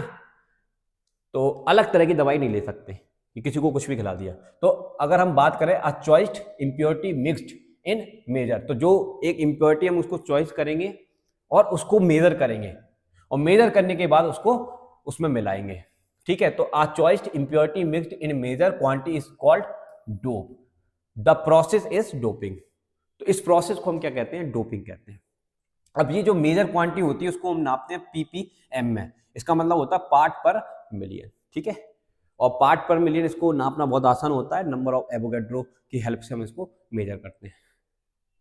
चलिए, तो अब ये जो डोपिंग है हम दो तरह से करते हैं, एक डोपिंग का नाम रखा पी टाइप और एक डोपिंग का नाम रखा एन टाइप। तो सबसे पहले हम समझते हैं एन टाइप डोपिंग, यानी कि N type semiconductor. N type semiconductor और पी टाइप सेमीकंडक्टर दोनों ही एक्सट्रिंसिक सेमीकंडक्टर के पार्ट्स हैं, ठीक है। तो हम बात करते हैं एन टाइप सेमीकंडक्टर। तो एन टाइप सेमीकंडक्टर हम कैसे बनाते हैं, तो हम एक प्योर सेमीकंडक्टर लेंगे इंस्टेंसिक, उसमें हम क्या करेंगे, पेंटावेलेंट, मतलब जिसके आउटर मोस्ट शेल में कितने इलेक्ट्रॉन है, 5 इलेक्ट्रॉन है, ऐसा कोई एक एलिमेंट उसमें हम मिला देंगे पीपीएम की लेवल पर मेजर करके उसको, जैसे आर्सेनिक हो गया आपका, एंटीमनी हो गया, फास्फोरस हो गया, ठीक है। तो अब हमने ये लिया सिलिकॉन और इस सिलिकॉन में हमने मिला दिया फास्फोरस, जिसकी आउटर मोस्ट शेल में कितने इलेक्ट्रॉन है, 5। तो अब 5 में से इसका एक इलेक्ट्रॉन इसके साथ शेयरिंग कर लेगा, दूसरा इसके साथ कर लेगा, तीसरा इसके साथ कर लेगा, चौथा इसके साथ कर लेगा। अब बचा एक, तो बेचारा ये अकेला रहेगा जिसने किसी के साथ शेयरिंग नहीं की। तो इसने हमको एक इलेक्ट्रॉन डोनेट किया है, एक इलेक्ट्रॉन क्या किया है, डोनेट किया है, इसलिए हम एन टाइप को डोनर सेमीकंडक्टर भी कहते हैं। अब ये हमको एक इलेक्ट्रॉन डोनेट कर रहा है, तो इसका जो एनर्जी लेवल होता है वो बहुत, ये देखिए, ये मैंने ग्राफ बनाया, ये किसका ग्राफ है, एन टाइप सेमीकंडक्टर का। तो बैलेंस बैंड में तो इलेक्ट्रॉन है, लेकिन कंडक्शन बैंड में भी यहां पर हमको कंडक्शन बैंड से थोड़ा सा नीचे केवल 0.01 इलेक्ट्रॉन वोल्ट की एनर्जी रखने वाला एक डोनर इलेक्ट्रॉन हमको मिलता है, डोनर एनर्जी लेवल बोलते हैं, इसमें हम ये वाले इलेक्ट्रॉन पाते हैं, ये वाले इलेक्ट्रॉन हमको अवेलेबल मिलते हैं। तो इसका मतलब ये हुआ कि अगर हमने एक फास्फोरस मिलाया तो हमको कितना इलेक्ट्रॉन मिला, एक फास्फोरस का एटम एक इलेक्ट्रॉन दे रहा है, तो ऐसे आपने 100 फास्फोरस मिला दी तो आपके पास कितने इलेक्ट्रॉन अवेलेबल हो गए, 100। तो ऐसे आपने बहुत अधिक क्वांटिटी में मिला दिया तो बहुत सारे आपको इलेक्ट्रॉन देखने को मिल जाएंगे। तो इस तरह से ये हमको एक इलेक्ट्रॉन दे रहा है। तो अब हमने क्या किया, बेसिकली इलेक्ट्रॉन को बढ़ा दिया यहाँ पर। तो अगर इलेक्ट्रॉन बढ़ जाएगा, और इलेक्ट्रॉन का काम ही होता है इलेक्ट्रिसिटी कंडक्ट करना, तो ये इलेक्ट्रिसिटी क्या करेगा, कंडक्ट करेगा। तो अब हमने क्या समझा कि एन टाइप सेमीकंडक्टर में number of electron equal to number of donor atom, जितने ज्यादा आप डोनर एटम देंगे उतने ज्यादा नंबर ऑफ इलेक्ट्रॉन आपको प्रोवाइड हो जाएंगे, डोनर एटम के बराबर। दूसरी बात, तो यहां पर कौन ज्यादा है, होल्स या इलेक्ट्रॉन, तो जाहिर सी बात है यहां पर तो इलेक्ट्रॉन ही ज्यादा है ना, तो नंबर ऑफ इलेक्ट्रॉन की डेंसिटी नंबर ऑफ होल की डेंसिटी से मच ग्रेटर देन है, इसलिए यहां पर जो करंट फ्लो होगी वो ज्यादा करंट कौन सी होगी, आई वाली होगी, किसके कंपैरिजन में, IH के कंपैरिजन में, ठीक है। दूसरी बात, यहां पर याद रखिएगा कि एन टाइप सेमीकंडक्टर में इलेक्ट्रॉन जो चार्ज कैरियर है वो मेजॉरिटी चार्ज कैरियर है। कैसा चार्ज कैरियर है, मेजॉरिटी। और होल जो है, होल भी है लेकिन वो माइनॉरिटी चार्ज कैरियर है। तो याद रखना कि एन टाइप सेमीकंडक्टर में मेजॉरिटी चार्ज कैरियर होल है, सॉरी गलत बोल दिया, मेजॉरिटी चार्ज कैरियर इलेक्ट्रॉन है और माइनॉरिटी चार्ज कैरियर यस आपके होल्स हैं। अब एक फॉर्मूला आप सुनिएगा, ये जो Ne number of density electron की, नंबर ऑफ डेंसिटी होल की, ये दोनों का मल्टीप्लिकेशन Ni के बराबर होता है, इंट्रिंसिक सेमीकंडक्टर के स्क्वायर के बराबर होता है, ये हमेशा कांस्टेंट रहता है। ये कांस्टेंट रहने का मतलब ये है कि अगर आप इसको बढ़ा दोगे तो ये अपने आप कम हो जाएगा, और इसको कम करोगे तो ये अपने आप, मतलब इसको बढ़ाओगे तो ये कम हो जाएगा, क्योंकि इन दोनों का मल्टीप्लिकेशन हमेशा किसके बराबर आता है, Ni स्क्वायर के बराबर आता है। तो इस पर सवाल आते हैं, ये आपको थोड़ा सा ये फॉर्मूला अपने को अच्छे से याद रखना है। दूसरी बात, ये जो एन टाइप सेमीकंडक्टर है ये हमको एक इलेक्ट्रॉन दे रहा है, तो इससे लोगों को लगता है कि भाई इसके पास नेट चार्ज नेगेटिव है।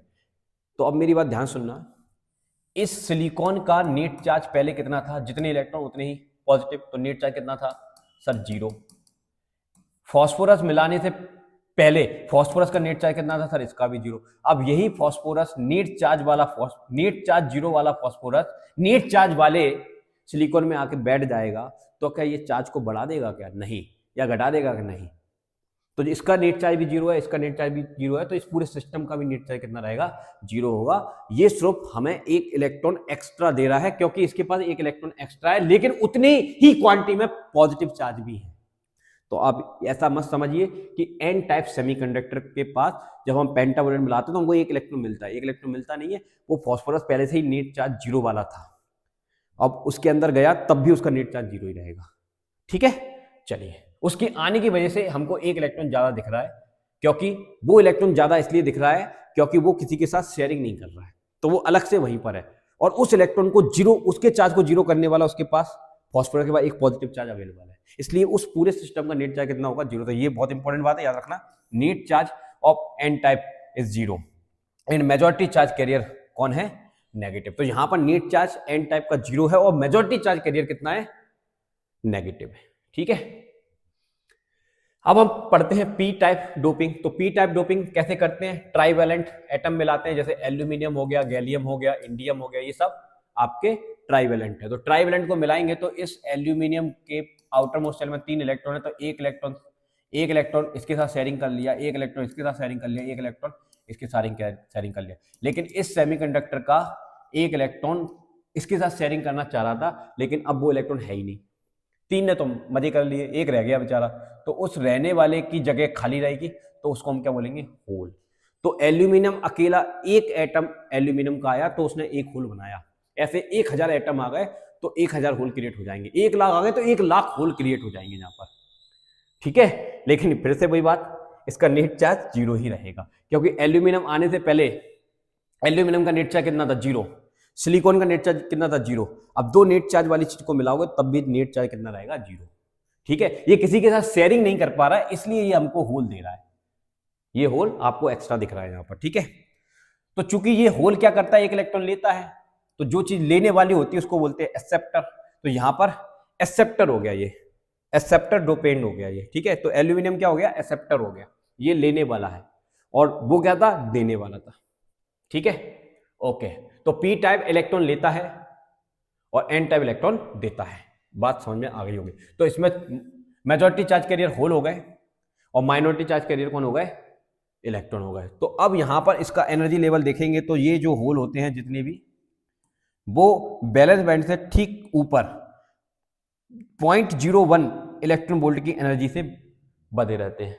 ठीक है, जो अपने में से इनमें से इलेक्ट्रॉन निकाल कर क्या करते हैं, कंडक्शन बैंड में पहुंचाते हैं और एनर्जी मतलब इलेक्ट्रिसिटी फ्लो होती है।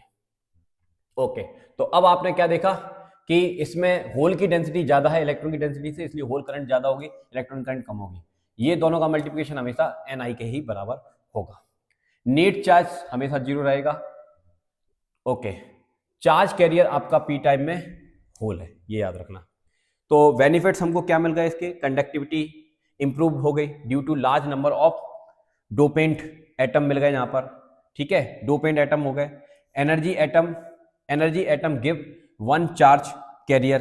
तो जो आपका एनर्जी एटम है वो हमको एक चार्ज कैरियर दे रहा है, जितने एनर्जी एटम होंगे उतने चार्ज कैरियर हमको मिल जाएंगे। और इनकी डिपेंडेंसी टेम्परेचर पर भी डिपेंड नहीं करती, तो इसको हम कंट्रोल कर सकते हैं। दूसरी चीज, इसमें डेंसिटी हमारा टारगेट था अनइक्वल करने की, तो अनइक्वल हमने कर दिया, तो होल बढ़ा दिया या फिर इलेक्ट्रॉन बना दी। होल बढ़ाने के लिए पी टाइप बना देंगे और इलेक्ट्रॉन बनाने के लिए एन टाइप, तो दोनों पॉसिबल है, ये चीज हमने पॉसिबल कर दी, तो इसकी कंडक्टिविटी इंक्रीज हो गई। चलिए, अब ये प्रॉपर्टी लेकर अब हमने बनाया डिवाइस। अब हमने एक डिवाइस बनाया जिसको हम बोलते हैं पीएन जंक्शन डायोड। अब पीएन जंक्शन डायोड क्या होता है, थोड़ा इसको समझिएगा। देखिए, ये हमारे पास क्या है सर, एक पी टाइप सेमीकंडक्टर है और एक एन टाइप सेमीकंडक्टर है। इसको एक स्पेशल मेथड के द्वारा हम आपस में क्या कर देंगे, ज्वाइन कर देंगे। क्या कर देंगे, ज्वाइन, जिसको हम बोलते हैं डोपिंग। तो एक तरफ हमको पी टाइप मिलेगा और एक तरफ हमको मिल जाएगा एन टाइप, और इनके बीच में एक जंक्शन मिलेगा जो कि पी और एन की वजह से है, इसलिए इसको बोलेंगे पी एन जंक्शन। क्या बोल देंगे बेटा, पी एन जंक्शन। अब हमको पता है कि पी टाइप सेमीकंडक्टर में मेजॉरिटी चार्ज कैरियर होल होते हैं, होल होते हैं बेटा, इन पर पॉजिटिव चार्ज होता है। इस तरह से क्या होते हैं, होल।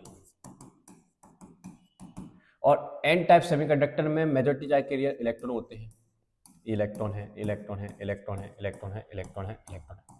और आपको पता है माइनॉरिटी चार्ज कैरियर इसमें इलेक्ट्रॉन होते हैं, इसमें मेजॉरिटी चार्ज कैरियर होल होते हैं, इस तरह से।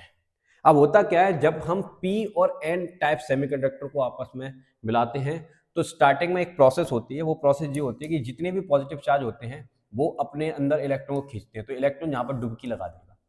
और जब इलेक्ट्रॉन यहाँ पर डुबकी लगाएगा, ये इलेक्ट्रॉन डुबकी लगाएगा, ये इलेक्ट्रॉन डुबकी लगाएगा, ये इलेक्ट्रॉन डुबकी लगाएगा तो क्या होगा, यहाँ पर नेगेटिव चार्ज की कमी हो जाएगी। नेगेटिव चार्ज की कमी की वजह से यहाँ पर कौन सा चार्ज डेवलप हो जाएगा, पॉजिटिव चार्ज डेवलप हो जाएगा। और अगर यहाँ पर पॉजिटिव चार्ज डेवलप हो जाएगा और ये इलेक्ट्रॉन यहाँ पर डुबकी लगाएगा तो यहाँ पर कौन सा चार्ज आ जाएगा, नेगेटिव आ जाएगा। तो इस तरह से यहाँ पर एक लेयर क्रिएट हो जाती है स्टार्टिंग में। जब पीएन जंक्शन बनता है तो यहाँ पर एक लेयर क्रिएट हो जाती है। उस लेयर को पता है क्या कहेंगे, उस लेयर को हम डिप्लेशन लेयर कहेंगे। इस डिप्लेशन लेयर में ना तो आपका इलेक्ट्रॉन होता है ना तो आपका होल होता है, लेकिन यहाँ पर इलेक्ट्रिक फील्ड होता है। यहाँ पर पॉजिटिव इलेक्ट्रिक फील्ड होता है और यहाँ पर नेगेटिव इलेक्ट्रिक फील्ड होता है। और यहाँ पर वो एटम पाए जाते हैं जो न्यूट्रल हो चुके हैं। न्यूट्रल होने का मतलब उनको इलेक्ट्रॉन मिल गया है, बढ़िया रह रहा है, कोई दिक्कत नहीं। तो यहाँ पर आपको कोई भी इलेक्ट्रॉन और होल तो नहीं मिलेगा, लेकिन न्यूट्रल एटम जरूर मिल जाएगा। तो एक तरफ पॉजिटिव चार्ज दिखेगा, एक तरफ नेगेटिव चार्ज दिखेगा। क्यों? क्योंकि यहाँ से इलेक्ट्रॉन गया है यहाँ, तो उसकी एब्सेंस में पॉजिटिव इधर आ जाएगा, उसकी एब्सेंस में पॉजिटिव इधर आ जाएगा, और यहाँ पर इलेक्ट्रॉन आया तो यहाँ पर कौन सा आ जाएगा, नेगेटिव आ जाएगा। ठीक है, तो इस तरह से यहाँ पर एक इलेक्ट्रिक फील्ड क्रिएट हो जाता है। और जितने एरिया में ये इलेक्ट्रिक फील्ड क्रिएट हुआ है उस लेयर का नाम रख दिया हमने डिप्लेशन लेयर।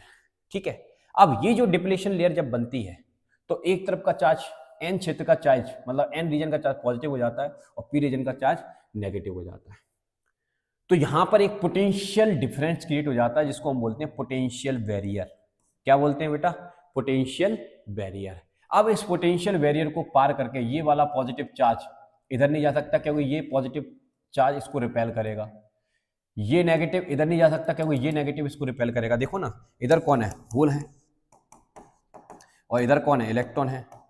तो ये पॉजिटिव और ये नेगेटिव, ये नेगेटिव को ये वाले नेगेटिव को ये नेगेटिव रिपेल करेगा, ये पॉजिटिव को ये पॉजिटिव रिपेल करेगा। तो ये दोनों आपस में नहीं मूव कर पाएंगे। तो स्टार्टिंग में जब ये लेयर बन रही होती है तब ये मूव करते हैं, उसकी वजह से इसमें जो करंट फ्लो होती है उसको हम बोलते हैं डिफ्यूजन करंट। कौन सी करंट बोलते हैं, डिफ्यूजन करंट। ठीक है, अब डिफ्यूजन करंट आपकी क्या हो गई, बंद हो जाएगी, क्योंकि ये यहां पर चार्ज क्रिएट हो गया पॉजिटिव और एक तरफ नेगेटिव इलेक्ट्रिक फील्ड आ गया।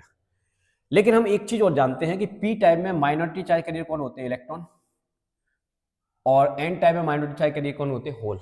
तो ये इलेक्ट्रॉन यहां पर जो हैं, ये वाले जो इलेक्ट्रॉन यहां पर जो है और ये वाले जो होल यहां पर हैं, ये पॉजिटिव से रिपेल होकर इधर डुबकी लगा सकते हैं, नेगेटिव से अट्रैक्ट होकर। ये इलेक्ट्रॉन इन नेगेटिव से रिपेल होकर पॉजिटिव की तरफ अट्रैक्ट होकर ये डुबकी, तो ये बड़ी आसानी से मूव कर जाते हैं।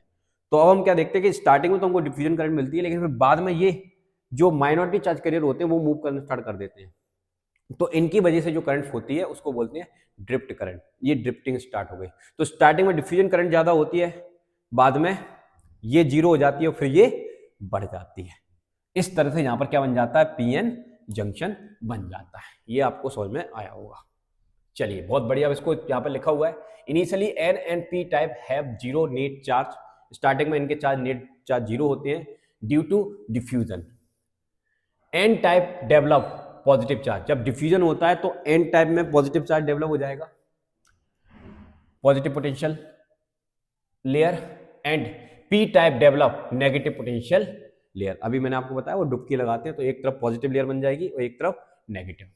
हेंस अक्रॉस डिप्लेशन लेयर, तो इन दोनों के अक्रॉस एक डिप्लेशन लेयर आती है। अब पोटेंशियल डिफरेंस क्रिएटेड, और उस डिप्लेशन लेयर के बीच में आपको पोटेंशियल डिफरेंस देखने को मिलेगा। This does not allow majority charge career, यानी कि ये अब मेजॉरिटी चार्ज कैरियर को अपने में से नहीं जाने देगा, but support to flow, but उसको फ्लो होने का सपोर्ट करेगा। अच्छा, this current made by drift of majority charge carrier is called drift current. उसको कौन सी करंट कहेंगे बेटा, ड्रिफ्ट करंट कहेंगे। आगे क्या लिखा है, electrons and hole near junction drift to neutralize, this makes drift current, charge are consume. ठीक है, the direction of drift current and diffusion is opposite. आपकी डिफ्यूजन करंट इधर जाती है पी से एन की तरफ, और ड्रिफ्ट करंट एन से कहां की तरफ जाती है, पी की तरफ। So initially diffusion is faster and later drift increase, finally both become equal and current stop. तो जितने इलेक्ट्रॉन यहां पर थे माइनॉरिटी, जितने होल यहां पर थे, जब वो आपस में जाके एक दूसरे से मिक्सअप हो जाएंगे तो वो करंट भी बाद में जाके बैलेंस हो जाएगी। मतलब वो भी क्या हो जाएगी, रुक जाएगी। ठीक है, hence a depletion layer is create which has potential barrier across it. उसके बाद वहां पर एक डिप्लीशन लेयर बन जाती है और एक पोटेंशियल बैरियर आ जाता है। तो ये जो चीज बनी इसको हम बोलते हैं पी एन जंक्शन डायोड। क्या बोला जाता है बेटा, पी एन जंक्शन डायोड। अब इस पी एन जंक्शन डायोड को हम इस डायग्राम की जगह नहीं दिखाएंगे क्योंकि इस डायग्राम में थोड़ा सा दिक्कत आता है बार बार बनाने में, लेकिन फिर भी एक बार आप देख लीजिए। ये आपका पी एन जंक्शन डायोड है, ये पी टाइप है और ये एन टाइप है। एन क्षेत्र में, एन रीजन में पॉजिटिव चार्ज होता है और पी रीजन में नेगेटिव चार्ज होता है। इसको हम बोलते हैं डिप्लीशन लेयर। यहाँ पर कोई इलेक्ट्रॉन होल अवेलेबल नहीं है। ये एक तरह का पोटेंशियल बैरियर है। अब पी टाइप में हम एक मेटल की कैप लगाते हैं, यहाँ पर भी एक मेटल की कैप लगा देते हैं, तो ये आपका बन जाता है डायोड। अब इसका जो सिंबल होता है इस तरह का होता है, जिसमें ये वाली जो लोकेशन है इसको P बोलेंगे और ये वाली लोकेशन है इसको N बोलेंगे। ये आप याद रखिएगा। अब इस डायोड को जब हम इलेक्ट्रिक सर्किट में यूज करते हैं तो इसको यूज करने के दो तरीके होते हैं। वो दो तरीके बैटरी के कनेक्शन पर डिपेंड करते हैं। तो अगर हम इसके P एंड का कनेक्शन बैटरी के पॉजिटिव टर्मिनल से कर दें तो हम इसको, इस डायोड को बोलेंगे फॉरवर्ड बाइस में। बाइस का मतलब होता है बैटरी से कनेक्शन करना।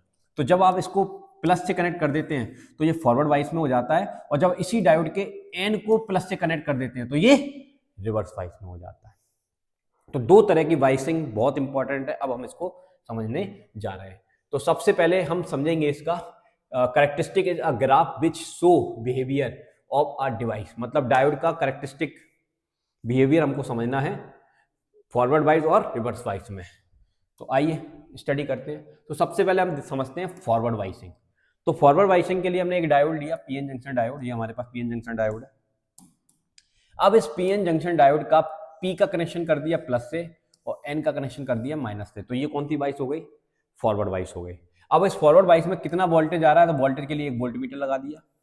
कितनी करंट आ रही है, करंट मेजर करने के लिए एक मिली एम्पियर लगा दिया। ठीक है, ये बड़ी करंट देता है तो बड़ी करंट के लिए मिली एम्पियर यूज करेंगे, माइक्रो एम्पियर मीटर यूज नहीं करेंगे।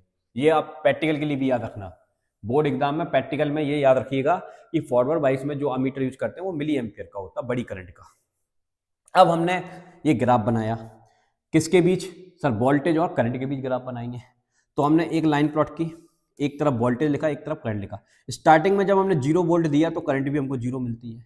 फिर हमने वोल्टेज को बढ़ाकर 0.1 कर दिया तो करंट अभी भी 0 है। हमने वोल्टेज को बढ़ाकर 2 वोल्ट कर दिया, करंट अभी भी 0 है। वोल्टेज को बढ़ाकर 4 कर दिया, 0.4, अभी भी करंट 0 है। वोल्टेज को बढ़ाकर 0.6 कर दिया, हमने देखा करंट 1 एम्पियर है। अब वोल्टेज को बढ़ाया, करंट 2 एम्पियर है। तो हम क्या देखते हैं, एक पर्टिकुलर वोल्टेज के बाद करंट बढ़ना स्टार्ट कर देती है एकदम से, लेकिन स्टार्टिंग में करंट कैसी रहती है, 0 रहती है। तो जिस वोल्टेज पे वो बढ़ना स्टार्ट कर देना उसको कट इन वोल्टेज कहते हैं, कट इन वोल्टेज। इस वोल्टेज के बाद आप कितना भी वोल्टेज बढ़ाएंगे करंट आपको मिलेगी भड़बड़ा के। ठीक है, तो जर्मेनियम के लिए ये वोल्टेज 0.2 होता है और सिलिकॉन के लिए कितना होता है, 0.7 होता है। अब अगर मैं इसका ग्राफ बनाता हूं तो ग्राफ में आप देखेंगे 0.2 तक कोई करंट नहीं, 0.4 तक कोई करंट नहीं, 0.6 पर 6 के बाद थोड़ा सा वोल्टेज देते हैं, करंट तेजी से बढ़ना स्टार्ट हो जाती है। तो स्टार्टिंग में करंट 0 होती है, फिर एकदम से बढ़ना स्टार्ट हो जाती है। तो जिस वोल्टेज में बढ़ना स्टार्ट हुई है उसे उस मटेरियल का क्या कहेंगे, कट इन वोल्टेज कहेंगे। अब ऐसा क्यों हो रहा है, तो अब हम समझते हैं इसका एक्शन। तो एक्शन इन फॉरवर्ड बाइस, ध्यान समझिएगा। ये आपके सामने पीएन जंक्शन डायोड है, ये उसकी लेयर की ब्रेथ है। ठीक है, एक तरफ पॉजिटिव और एक तरफ नेगेटिव है। अब इसमें होता क्या है, आइए मैं आपको समझाता हूं थोड़ा डिटेल में। देखिए, पी एरिया में कौन है, होल्स है, और एन एरिया में कौन है, इलेक्ट्रॉन्स है। Very good. यहां पर माइनॉरिटी चार्ज कैरियर इलेक्ट्रॉन है और यहां पर माइनॉरिटी चार्ज कैरियर होल है। ठीक है, कोई दिक्कत नहीं है। ये ब्रेथ है, ठीक है, इसमें इधर पॉजिटिव चार्ज होता है, आपको पता है इधर कौन सा चार्ज होता है, पॉजिटिव चार्ज होता है, और इधर कौन सा होता है, नेगेटिव चार्ज होता है। ठीक है, इसमें इलेक्ट्रॉन होल नहीं होते हैं। इस ब्रेथ की वजह से इनके बीच में यहां पर एक पोटेंशियल बैरियर है, ये इलेक्ट्रॉन इधर नहीं जा सकता, ये होल इधर नहीं जा सकता। तो इनके बीच में एक पोटेंशियल बैरियर है जिसकी हाइट है 0.7। कितनी है, 0.7। अब हमने क्या किया, इसका कनेक्शन कर दिया प्लस से और इसका कनेक्शन कर दिया माइनस से। इसका कनेक्शन प्लस से कर दिया और इसका कनेक्शन किससे कर दिया, माइनस से। अब हम यहां पर पॉजिटिव वोल्टेज को बढ़ाएंगे, और पॉजिटिव वोल्टेज को जब हम बढ़ाते हैं तो ये पॉजिटिव इन पॉजिटिव चार्ज को क्या करेगा, रिपेल करेगा। और नेगेटिव चार्ज को अपनी तरफ क्या करेगा, अट्रैक्ट करेगा। तो जैसे हम जब वोल्टेज बढ़ाते हैं तो ये जो रेंज वाला जो बैरियर होता है, ये बैरियर घटना स्टार्ट कर देता है। ये बैरियर धीरे धीरे इसकी हाइट क्या होती जाती है, कम होती जाती है। ऐसे ऐसे हाइट क्या होती जाती है, कम। और एक टाइम ऐसा आता है कि हम इसमें इतना पोटेंशियल लगा देते हैं 0.7 इसके ठीक बराबर, तो ये बैरियर ऐसे था, अब वो सीधा हो जाएगा फ्लैट। अरे भाई, जैसे एक डैम बना हुआ है, इतना पानी है तो वो पानी कभी जा पाएगा नहीं। हम और पानी डालेंगे तो पानी का लेवल और बढ़ेगा, तो ये डैम की हाइट कम हो गई। हम और पानी डालेंगे तो और बढ़ेगा लेवल, और इतना पानी डाल दिया कि लेवल सेम आ गया। अब थोड़ा सा भी पानी डालेंगे तो अब वो इसके ऊपर से तो आराम से चला जाएगा ना। तो वही चीज है। तो हम लगातार जहाँ पर वोल्टेज बढ़ाते जा रहे हैं, और ये क्या होता जा रहा है, ये जो ब्रेथ है इसकी, ये छोटी होती जा रही है, छोटी होती जा रही है, और छोटे होते होते एक टाइम ऐसा आता है कि ये जीरो हो जाती है, श्रिंक हो जाती है। तो यहाँ पर क्या हुआ कि जब हम इसको फॉरवर्ड वाइस में रखते हैं तो एक पर्टिकुलर वोल्टेज की वजह से डिप्लेशन लेयर क्या होने लगती है, श्रिंक होने लगती है, पतली होने लगती है, और एक टाइम आता है खत्म हो जाती है। तो देखो ये छोटी हो गई, और छोटी होने के बाद फिर यहाँ पर आके फिनिश हो गई। अब कोई डिप्लेशन लेयर नहीं है, अब मजे से ये जाएंगे और आपस में मिलन करेंगे, ये गया ये गया ये गया, मैं भी आऊंगा मैं भी आऊंगा, चला जा मिल ले, कोई दिक्कत नहीं है। तो क्या हुआ, डिप्लेशन लेयर स्टार्ट श्रिंकिंग। और दूसरी बात, height of potential barrier start decreasing. तो ये हाइट ऑफ पोटेंशियल बैरियर धीरे धीरे क्या हो जाता है, घटता चला जाता है, और एक टाइम के बाद बिल्कुल जीरो हो जाएगा और आराम से इलेक्ट्रॉन जा सकते हैं। ठीक है, तो ये बात समझ में आ गई। तो एक्शन में क्या हुआ, डिप्लेशन लेयर फॉरवर्ड वाइज में श्रिंक होती है, ठीक है, श्रिंक होती है, और हाइट ऑफ पोटेंशियल बैरियर क्या होता है, डिक्रीज होता है। ओके, बिल्कुल समझ में आ गया। आगे बात करते हैं। Finally at cut in voltage, जब कट इन वोल्टेज आता है तो डिप्लेशन लेयर इज फ्लैट, बिल्कुल फ्लैट हो जाएगी, and potential barrier is no more there, hence diode behave like. तो अब वो बन जाएगा भैया गुंडा, कंडक्टर बन जाएगा, और कंडक्टर का काम है अलाउ करंट, तो अलाउ करता है। तो इसलिए फॉरवर्ड वाइड में करंट अलाउ होती है। ठीक है, अब ये जो मटेरियल है इसके पास रेजिस्टेंस होता है, यस रेजिस्टेंस तो होगा, लेकिन ये इसका रेजिस्टेंस एक जैसा नहीं होता, बदलने वाला होता है, डायनेमिक रेजिस्टेंस होता है, क्योंकि ये स्लोप एक जैसा नहीं है इस तरह से। तो अगर हम यहाँ पे अलग देखेंगे, यहाँ पे अलग देखेंगे, तो स्लोप हर जगह अलग अलग है। तो ये डायनेमिक स्लोप है जो बदलता है, मतलब डायनेमिक रेजिस्टेंस है। तो यहाँ पर रेजिस्टेंस तो होता है लेकिन वो डायनेमिक है। अ diode has a dynamic resistance changing with voltage, तो वोल्टेज के साथ चेंज होता रहता है और डिफरेंट वोल्टेज पर डिफरेंट होता है। उसका फॉर्मूला ये होता है, change in voltage divided by change in current. तो ये डायोड के रेजिस्टेंस निकालने का फॉर्मूला आ गया। ठीक है बेटा, समझ में आया होगा अच्छे से। चलिए अब हम समझते हैं रिवर्स बाइसिंग। कौन सी बाइस समझेंगे बेटा, रिवर्स बाइस। अब रिवर्स बाइस में फिर से हमने क्या किया, एक डायोड लिया, ये डायोड लिया, इस डायोड का पी का कनेक्शन किससे कर दिया, नेगेटिव से, और एन का कनेक्शन किससे कर दिया, पॉजिटिव से। अब जैसे ही हम करेंगे तो ये किस बाइस में आ जाएगा, रिवर्स बाइस में आ जाएगा। लेकिन जब हम इसमें कम एम्पियर का अमीटर लगाते हैं तो हम देखते हैं इसमें कुछ करंट फ्लो होती है, वो अभी मैं बताऊंगा एक्शन में। तो इसमें जो करंट फ्लो होती है वो माइक्रो एम्पियर की होती है, बहुत छोटी करंट होती है। वोल्टेज नापने के लिए वोल्टमीटर लगाया है। अब आप क्या देखेंगे कि जब आप इसका ग्राफ बनाते हैं तो वोल्टेज 1 रखते हैं, करंट 1 मिलती है, वोल्टेज 2 रखते हैं, करंट 2 मिलती है, वोल्टेज 3 रखते हैं, करंट 3 मिलती है, वोल्टेज 4 रखते हैं, करंट 3 मिलती है, वोल्टेज 5 रखते हैं, करंट 3 मिलती है, वोल्टेज 6 रखते हैं, करंट 3 मिलती है, वोल्टेज 7 रखते हैं, करंट 3 मिलती है। तो आप क्या देख रहे हैं, कितना भी वोल्टेज बढ़ा दो करंट हमको एक जैसी ही मिलती है। ऐसी करंट को सैचुरेट करंट कहा जाता है। और जैसे ही एक पर्टिकुलर वोल्टेज से ज्यादा वोल्टेज करने की कोशिश करेंगे तो ये करंट इनफाइनाइट हो जाती है। अब आप कहेंगे कि जितनी करंट ले सकता है ले ले, कोई दिक्कत नहीं है, इसको बोलते हैं ब्रेक डाउन करंट। तो अब हमने इसका ग्राफ बनाया, तो ग्राफ देखा कि इतने वोल्टेज पे इतनी करंट है, इतने वोल्टेज पे इतनी करंट है, इतने वोल्ट पे, तो ये करंट हमको एक जैसी मिलती है। मान लो वो 3 है। उसके बाद वोल्टेज को हम नेगेटिव वोल्टेज को और बढ़ाते हैं, भाई नेगेटिव से कनेक्शन किया तो नेगेटिव वोल्टेज को बढ़ा रहे हैं, तो एक पर्टिकुलर वोल्टेज पे आके एकदम से करंट तेजी से बढ़ जाती है। अब आप इससे कितनी भी करंट ले सकते हैं, इसको बोलते हैं ब्रेक डाउन वोल्टेज। अब ऐसा क्यों हो रहा है, आइए समझते हैं। अब ऐसा इसलिए हो रहा है तो इसके एक्शन को जानते हैं। एक्शन में क्या होगा कि ये भाई P type PN junction diode है, इसका पी का कनेक्शन नेगेटिव से कर दिया, एन का कनेक्शन पॉजिटिव से कर दिया, तो जितने भी पॉजिटिव चार्ज होल होंगे ये नेगेटिव प्लेट पोटेंशियल क्या कर लेगा, उनको अपनी तरफ खींच लेगा, ऐसे खींच लेगा। इलेक्ट्रॉनों को ये इधर खींच लेगा, ये इधर खींच लेगा। तो अब कोई भी इलेक्ट्रॉन इससे पार नहीं हो रहा है, बल्कि इससे दूर दूर जा रहे हैं। तो दूर दूर जाएंगे तो ये जो इसके बीच में जो ब्रेथ है ये चौड़ी हो जाएगी, और अगर वो चौड़ी हो जाएगी तो ये स्लोप ऐसा था ना, स्लोप तो ऐसा ही रहेगा लेकिन ये चौड़ी हो जाएगी ना, ये चीज़ ऐसे थी तो ये चौड़ी हो जाएगी, तो ये स्लोप तो वही रहेगा, बस ये थोड़ा सा आगे आ जाएगा। अरे भाई ये स्लोप ऐसा था, अब ये चौड़ी होकर यहाँ आ गई, तो इसी को मैं आगे बढ़ा देता हूँ, तो ये ऐसे। तो इसका जो पोटेंशियल बैरियर का हाइट जो होता है वो बढ़ते चला जाता है। तो इसमें बेसिकली हो क्या रहा है कि जैसे ही आप पी का कनेक्शन नेगेटिव से करते हैं तो सारे होल इधर, सारे इलेक्ट्रॉन इधर, तो एक दूसरे से दूर जाएंगे, तो यहाँ पर ये ब्रेथ जो होगी वो चौड़ी हो जाएगी, मतलब वाइडर हो जाएगी। तो क्या एक्शन हुआ, breadth of depletion layer widen, ठीक है। पोटेंशियल बैरियर गेन हाइट, और पोटेंशियल बैरियर की हाइट बढ़ती जाती है, स्लोप वही रहेगा भाई, स्लोप वही रहेगा, स्लोप वही रहेगा, हाइट बढ़ जाएगी, हाइट बढ़ जाएगी, ठीक है। अब हाइट बढ़ गई तो अब आपके जितने भी मेजॉरिटी चार्ज कैरियर हैं कैन नॉट फ्लो, वो इसमें से नहीं जा सकते। अगर वो इनमें से नहीं जा सकते तो करंट को क्या कर दिया, ब्लॉक। और ऐसा डिवाइस जो करंट को ब्लॉक कर दे वो बेसिकली क्या होता है, इंसुलेटर। तो आपका ये जो डायोड है ना, पीएन जंक्शन डायोड, वो रिवर्स बाइस में इंसुलेटर की तरह बिहेव करता है। किसकी तरह बिहेव करता है, इंसुलेटर की तरह बिहेव करता है। लेकिन इसमें एक एक्सेप्शन है, वो एक्सेप्शन क्या है कि यहाँ पर माइनॉरिटी चार्ज कैरियर भी अवेलेबल है। अब ये जो माइनॉरिटी चार्ज कैरियर अवेलेबल है, ये माइनॉरिटी चार्ज कैरियर ये नेगेटिव से रिपेल होकर इधर जाएंगे, ये पॉजिटिव से रिपेल होकर ये जाएंगे, तो ये इनकी एक वजह से कुछ करंट फ्लो होती है। इसलिए आपने जो यहाँ पर जो ग्राफ में जो करंट देखी है ना, वो किसकी वजह से आ रही है, माइनॉरिटी चार्ज कैरियर की वजह से आ रही है। किसकी वजह से आ रही है, माइनॉरिटी चार्ज कैरियर की वजह से आ रही है। अब यहाँ पर एक बात समझने की है, जो समझिए जरा। जैसे हमने नेगेटिव पोटेंशियल लगा दिया 20, कितना लगाया, 20 लगाया, तो 20 की वजह से 1 माइक्रो एम्पियर करंट मिली, क्योंकि 20 की वजह से 10 इलेक्ट्रॉन 10 होल आपस में कंबाइन हुए। अब हमने वोल्टेज नेगेटिव पोटेंशियल को -30 कर दिया, और हमारे पास माइनॉरिटी चार्ज कैरियर की संख्या कितनी है, मान लीजिए 100 है, जिसमें से 1 माइक्रो एम्पियर तो 20 वोल्ट लगाने से ही मिल जाती है, और 30 वोल्ट लगाते हैं तो हमको 1 पॉइंट कुछ मिलती है।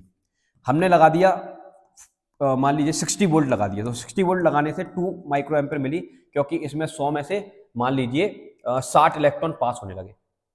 और जैसे ही हमने 100 वोल्ट लगाया तो 100 पूरे के पूरे 100 इलेक्ट्रॉन पास होते हैं, और पूरे के पूरे 100 इलेक्ट्रॉन पास होते हैं तो फुल करंट फ्लो होती है। और फुल करंट कितनी है, 3 माइक्रो एम्पियर।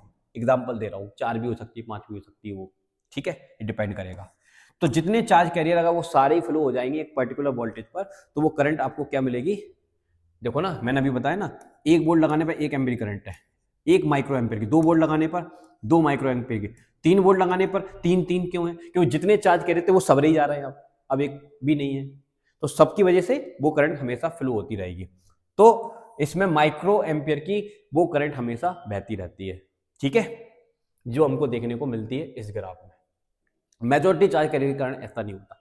लेकिन जब हम इसका नेगेटिव पोटेंशियल बढ़ाते हैं, नेगेटिव पोटेंशियल बढ़ाते हैं, तो नेगेटिव पोटेंशियल बढ़ाने से क्या होता है, इस लेयर के अंदर positive positive positive, negative negative negative, इस लेयर के अंदर यहां पर एक ये नेगेटिव बढ़ाया तो इधर का पॉजिटिव चार्ज और इधर का नेगेटिव चार्ज ये इंक्रीज हो जाएगा, यानी कि इनके इस एरिया का इलेक्ट्रिक फील्ड बढ़ जाएगा। पोटेंशियल बढ़ेगा तो इलेक्ट्रिक फील्ड बढ़ेगा, और अगर पोटेंशियल बढ़ेगा तो इलेक्ट्रिक फील्ड बढ़ेगा, और इलेक्ट्रिक फील्ड बढ़ेगा तो इस एरिया में न्यूट्रल चार्ज एटम भी तो हैं, होल इलेक्ट्रॉन नहीं है तो क्या हुआ, न्यूट्रल चार्ज एटम भी तो हैं। तो इस एरिया के जो न्यूट्रल चार्ज एटम होते हैं उनका क्या हो जाता है, ब्रेक डाउन हो जाता है। ब्रेक डाउन होने का मतलब ये जो इलेक्ट्रॉन इसके चारों तरफ शेयरिंग का काम कर रहे थे, अब ये नेगेटिव उसको रिपेल करते हैं, भगाते हैं, और पॉजिटिव अपनी तरफ अट्रैक्ट करते हैं। लेकिन अगर इनका बीच का अट्रैक्शन का फोर्स बहुत ज्यादा होगा तो ये उसके साथ घूमते रहेंगे। लेकिन हमने नेगेटिव पोटेंशियल इतना ज्यादा कर दिया कि ये इतना ज्यादा वोल्टेज हो गया, कि इतना ज्यादा इलेक्ट्रिक फील्ड आ गया कि उसकी वजह से इस पर फोर्स लगा QE, तो ये फोर्स बहुत ज्यादा हो जाता है, तो इस न्यूट्रल एटम से ये इलेक्ट्रॉन छिटक के बाहर आ जाता है। और जैसे ही छिटक के बाहर आता है तो ये न्यूट्रलाइजेशन की जगह अब यहाँ पर होल बन जाएगा, इलेक्ट्रॉन बन जाएगा, होल बन जाएगा, इलेक्ट्रॉन बन जाएगा।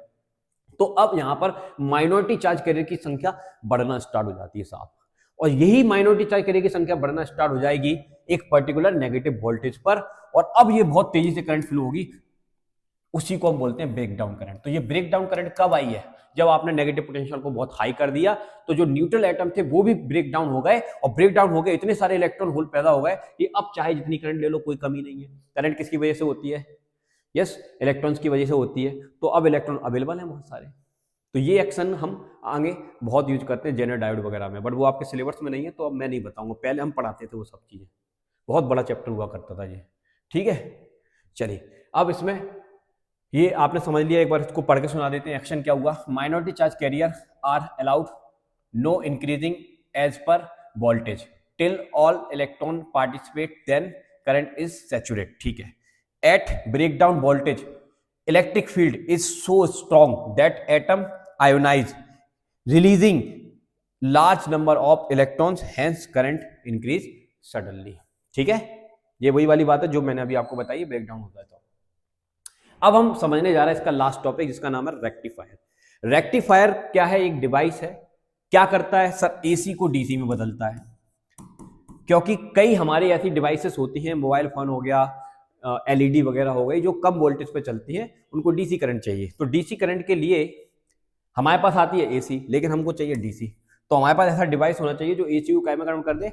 डीसी में कन्वर्ट कर दे। तो बेसिकली ये एक डिवाइस है जो एसी करंट को डीसी में कन्वर्ट करेगा, या एसी वोल्टेज को डीसी वोल्टेज बनाएगा। उसको रेक्टिफायर कहते हैं। और जो एसी को डीसी बताए, इस प्रोसेस को रेक्टिफिकेशन कहते हैं। तो रेक्टिफिकेशन क्या है? The process of converting the AC current और वोल्टेज टू डीसी करंट और वोल्टेज इज कॉल्ड रेक्टिफिकेशन। और इस रेक्टिफिकेशन के लिए जो डिवाइस लगती है उसका नाम क्या है? रेक्टिफायर। तो डायोड को हम रेक्टिफायर की तरह यूज करने वाले हैं। कैसे करेंगे आइए समझते हैं। तो यहां पर आपके सामने एक डायग्राम मैंने बनाया है रेक्टिफायर का। ये जो हम पढ़ने जा रहे हैं ये हाफ वेव रेक्टिफायर है। कौन सा रेक्टिफायर है बेटा? Half wave. तो हाफ वेव रेक्टिफायर में यहां पर हमारे पास एक ट्रांसफॉर्मर होता है। ठीक है, ये ट्रांसफॉर्मर है आपके पास, ये ट्रांसफॉर्मर है। ठीक है, ये ट्रांसफॉर्मर के एक एंड पर हम लगाएंगे इनपुट वोल्टेज। कौन सा वोल्टेज लगाएंगे? Input AC supply. और इस एसी सप्लाई का जो भी वोल्टेज होगा वो यहां मिलेगा, और उसको डायोड में भेजकर उसको लोड रेजिस्टेंस के अक्रॉस हम लेंगे। ठीक है, तो अब यहां पर होता क्या है, इसकी वर्किंग बड़ी आसान है, ध्यान समझिएगा। अब हम क्या करते हैं, यहां पर जो एसी सप्लाई दे रहे हैं उसका पॉजिटिव साइकिल जब आता है तो ये जो ए एंड है वो पॉजिटिव पे हो जाएगा, और ये डायोड है आपका, ये डायोड है, और इसके पॉजिटिव हाफ साइकिल में ए एंड पॉजिटिव पे आएगा, और ये पी एंड होता है, ये एन एंड होता है। तो डायोड का तीसरा किससे कनेक्ट हो गया? पॉजिटिव से। पॉजिटिव हाफ साइकिल में डायोड का तीसरा किससे कनेक्ट हो गया? पॉजिटिव से। तो पॉजिटिव से कनेक्ट हो गया तो ये फॉरवर्ड वाइज हो गई। फॉरवर्ड वाइज में हमारा जो डायोड होता है वो कंडक्टर रहता है, तो ये अपने में से करंट को अलाउ करेगा। करंट को अलाउ करेगा तो लोड रेजिस्टेंस पर हमको करंट या वोल्टेज मिलेगी। तो पॉजिटिव हाफ साइकिल में हमको वोल्टेज मिलती है। बढ़िया। अब इसका जैसे ही नेगेटिव हाफ साइकिल आता है तो ए का कनेक्शन नेगेटिव से हो जाता है, इसका पॉजिटिव से हो जाता है। तो अब आपका पी का एंड काय पे आ गया? नेगेटिव पर, और नेगेटिव से हो गया तो ये रिवर्स बाइस में हो गया। तो रिवर्स बाइस में ये इंसुलेटर है। ठीक है, आप तो मान के चलिए करंट को ब्लॉक करता है, तो ये करंट को ब्लॉक कर देगा। तो करंट को ब्लॉक कर देगा तो नेगेटिव हाफ साइकिल में आपको कोई भी करंट नहीं मिलेगी, तो यहाँ पर कोई वोल्टेज नहीं है। फिर अगेन फिर से पॉजिटिव साइकिल आएगा तो फिर से करंट मिलेगी, नेगेटिव में करंट को काट देगा। तो इस तरह से एक कंप्लीट साइकिल में, हाफ साइकिल में भी हमको करंट मिलती है, बाकी हाफ साइकिल में करंट नहीं मिलती है। तो डायोड यहां पर डीसी तो बना रहा है लेकिन हाफ साइकिल में ही बना रहा है, अगले हाफ साइकिल में नहीं बना रहा है। तो एक कंप्लीट साइकिल के करस्पॉन्डिंग हाफ साइकिल में भी आपको करंट मिल रही है, इसलिए इस डायोड को हम हाफ वेव रेक्टिफायर कहेंगे। समझ में आई बात? क्या कहेंगे? Half wave rectifier. Basically half wave rectifier एक प्रिंसिपल है, इसको हम यूज नहीं करते हैं, हम फुल वेव रेक्टिफायर बनाते हैं। लेकिन प्रिंसिपल समझना जरूरी है, तभी आपको वो समझ में आएगा। तो समझ में आया? तो इसको मैंने यहां लिखा है वर्किंग में, for first half cycle of AC. AC के फर्स्ट हाफ साइकिल में ए पॉजिटिव होता है और बी नेगेटिव होता है, बताया अभी। Direction of current, direction of current is a से एक्स, एक्स से आर एल, आर एल से बाय, बाय से बी। तो ये डायरेक्शन ऑफ करंट होती है। तो डायोड कौन सी वाइस में है? फॉरवर्ड वाइस में है, तो ये करंट को अलाउ कर देगा। सेकेंड हाफ साइकिल में बी का कनेक्शन पॉजिटिव से होता है और ए का कनेक्शन नेगेटिव से होता है, तो ये रिवर्स वाइस हो जाती है, और रिवर्स वाइस में ये करंट को अलाउ नहीं करता है। बहुत आसान है। ठीक है, तो क्या रिजल्ट मिला? Hence in every cycle current pass in direction A X R L Y B only, therefore X is always positive बनेगा, positive current, and current through R L is only in one direction X, to Y, X से Y की तरफ जाएगी। This is half wave rectifier. समझ में आ गई बात? चलो अब हम समझने जा रहे हैं फुल वेव रेक्टिफायर। अब ध्यान समझिए, बहुत आसान है फुल वेव रेक्टिफायर। ये हमने लगाया ट्रांसफार्मर बेटा। यहां पर क्या है आपका? ट्रांसफार्मर। ट्रांसफार्मर की प्राइमरी कॉइल है और यहां पर सेकेंडरी कॉइल है। तो प्राइमरी कॉइल के साथ हम एसी सप्लाई देंगे और इस एसी का यहाँ पर इनपुट लेंगे। अब जो इनपुट आप यहाँ पर लेंगे उसके साथ आपने यहाँ पर 2 डायोड किए, एक की जगह हमने 2 डायोड ले लिए, एक का नाम रखा D1 और एक का नाम रखा बेटा D2। अब इन दोनों के जस्ट बीच में हम एक सेंटर टेप के लिए कॉपर का वायर यूज करते हैं और उसमें एक रेजिस्टेंस लगा देते हैं। अब ये रेजिस्टेंस हमने लगा के इसको सेंटर टेप कर दिया। क्या कर दिया यहाँ से? सेंटर टेप ऐसे। तो ये डायग्राम केवल इतना सा भी हो सकता है, इस तरह से ये डायग्राम हो सकता है, ये सेंटर टेप कर दिया, ठीक है, इस तरह से। या फिर हम इसी रेजिस्टेंस को यहां से एक लोकेशन लेकर ऐसे बाहर लेकर जाएंगे और इसको हम अलग से यहां पर एन बना लेंगे और यहां से एक लेकर यहां से ऐसे बाहर निकल जाएंगे और यहां बनाएंगे। तो ये रजिस्टर को या तो यहां लगा मान लो या यहां लगा मान लो, बात एक ही है। अब वर्किंग पर आते हैं, तो ध्यान सुनिए। अब वर्किंग में क्या होगा? इनपुट सिग्नल के पॉजिटिव हाफ साइकिल में पी का कनेक्शन किससे हो जाएगा? प्लस से, और क्यू का कनेक्शन किससे हो जाएगा? माइनस से। तो क्या होगा? डायोड D1 का पी एंड तो प्लस से हो गया, डायोड D2 का पी एंड नेगेटिव से हो गया। तो ये फॉरवर्ड वाइस है और ये रिवर्स वाइस है। तो फॉरवर्ड वाइस में इससे करंट जाएगी, इससे करंट नहीं जाएगी। तो इससे जो करंट जाएगी वो ऐसे जाएगी दिस वे, तो ये M से ऊपर जाएगी और N में चली जाएगी। तो यहां पर N पॉजिटिव लोकेशन पर आ गया, ये नेगेटिव लोकेशन पर आ गया। चाहे आप इसको यहां पर देख लीजिए, तो यहाँ M पॉजिटिव पोटेंशियल पर है और N आपका नेगेटिव पोटेंशियल पर है। तो इस तरह से करंट इसमें से चली जाएगी। सर इसमें से नहीं जाएगी क्योंकि ये तो रजिस्ट कर रहा है करंट को, तो यहां से करंट वैसे भी नहीं जाएगी। तो ये करंट केवल इतने साइकिल में घूमती है, लाइक दिस, ऐसे। समझ में आई बात? अच्छा, ये कौन सी साइकिल में हुआ? पॉजिटिव हाफ साइकिल में हुआ। अब नेगेटिव हाफ साइकिल में क्या होगा? नेगेटिव हाफ साइकिल में पी का एंड नेगेटिव से हो जाएगा और क्यू का एंड पॉजिटिव से हो जाएगा। तो अब ये डायोड का तीसरा तो एंड पर हो गया, मतलब ये रिवर्स वाइस में आ गया, और इस डायोड का तीसरा पॉजिटिव हो गया, यानी कि ये फॉरवर्ड वाइस में आ गया। अब फॉरवर्ड वाइस में आएगा तो अब क्या होगा? अब यहां से करंट जाएगी डायोड D2 से, डायोड D1 से करंट नहीं जाएगी। तो अब यहां से करंट जाएगी ऐसे ऐसे, यहां ऊपर तो जाएगी नहीं, वो तो ब्लॉक ही कर दिया है। तो ये यहां करंट जाएगी ऐसे, इसमें से जाएगी, इसमें से निकल के इधर पहुंच जाएगी। या फिर आप ये समझ सकते हैं यहां से जाएगी M में से और N से वापस आ जाएगी। तो इतने सर्किट में डायग्राम में करंट फ्लो होगी, ऊपर वाले में करंट फ्लो नहीं होगी। तो इस तरह से आप क्या देख रहे हैं कि जब हम पॉजिटिव साइकिल देते हैं तो डायोड D1 से करंट फ्लो होती है, और जब हम नेगेटिव साइकिल देते हैं तो तब डायोड D2 से करंट होती है। फिर अगले पॉजिटिव में डायोड D1 से और अगले नेगेटिव में डायोड D2 से। तो हमको एक साइकिल के करस्पॉन्डिंग लगातार हमको डीसी वोल्टेज मिलती रहती है, लगातार डीसी वोल्टेज मिलती रहती है। ठीक है, अब इसको थोड़ा हम लिख लेते हैं। तो हमने लिखा for first half cycle of input AC, P is positive and Q is negative. D1 forward bias में आएगा, D2 रिवर्स वाइस में आएगा। So therefore only path for current is P D1 M and M से N की तरफ जाएगी। For second half cycle में Q positive हो जाएगा एंड P नेगेटिव हो जाएगा। तो diode D2 is forward bias में आ जाएगा और डायोड D1 रिवर्स वाइस में आ जाएगा। लेकिन करंट की डायरेक्शन वही रहेगी, M से N की तरफ रहेगी। So the direction of current is always M to N, that is M is higher potential and N is lower potential, hence the current has become unidirectional। तो एक ही direction में flow होने वाली current को क्या कहते हैं? DC कहते हैं। लेकिन अब यहां पर एक प्रॉब्लम है। क्या प्रॉब्लम है? कि ये जो करंट हमको देखने को मिल रही है, ये वाली, ये यहां पर देखिए, ये वाली जो करंट, इसकी वजह से हमको ये करंट जो देखने को मिल रही है, ये वाली, अब ये बेसिकली वेरिएबल वोल्टेज है। क्योंकि डीसी का जो अगर आप ग्राफ देखेंगे तो वो ऐसा ग्राफ होता है सीधा, तो ये सीधा ग्राफ नहीं है, ये बेसिकली एक ही डायरेक्शन की एसी करंट है और हमें तो चाहिए प्योर डीसी। तो उसके लिए यहां पर हम लगाएंगे फिल्टर सर्किट। तो फिल्टर सर्किट हम लगाते हैं, ये जो अभी आपके सामने यहां पर रेजिस्टेंस था, लोड रेजिस्टेंस, अब उसको हमने यहां से हटाया, उसके बीच में लगाया कैपेसिटर और फिर हमने वो लगा दिया लोड। तो ये आपका फिल्टर सर्किट होता है। अब फिल्टर सर्किट की स्पेशलिटी क्या है? ये कैपेसिटर क्या करता है? एसी को तो जाने देता है और डीसी को क्या कर देता है? ब्लॉक कर देता है। तो अब यहां से जो इस तरह की जो डीसी आ रही है, दिस, ये चेंजिंग डीसी आ रही है, तो उसमें से जो एसी नेचर है उसको तो ये अपने में जाने देगा, तो ये यहां से जाएगी, दोबारा से इधर पहुंच जाएगी, सर्किट पूरा हो जाएगा, और बची जो डीसी है वो यहां चली जाएगी। तो डीसी हमको यहां पर मिल जाती है। अब ये जो डीसी मिलती है ना, अब इसमें भी एक प्रॉब्लम है, मैं आपको बताता हूँ क्या प्रॉब्लम है इसमें। इस डीसी में ये प्रॉब्लम है, ध्यान सुनना, पहले आपको डीसी तो मिल रही है, लेकिन ये जो डीसी मिलती है ना, वो एक्चुअली में इस तरह से वेरिएबल होती है, थोड़ी सी हल्की सी वेरिएबल होती है। क्यों ऐसा होता है ये तो होगा ही, क्यों होगा सुनिए। जैसे मैं आपको एग्जांपल देता हूं, आपके घर में एक टैंक लगा हुआ है। टैंक का काम क्या होता है, नल में प्रेशर बनाना, ठीक है। तो टैंक नल में प्रेशर बनाता है, ओके, और यहां से हमने इस टैंक को कनेक्ट किया हुआ है मोटर से, पंप से।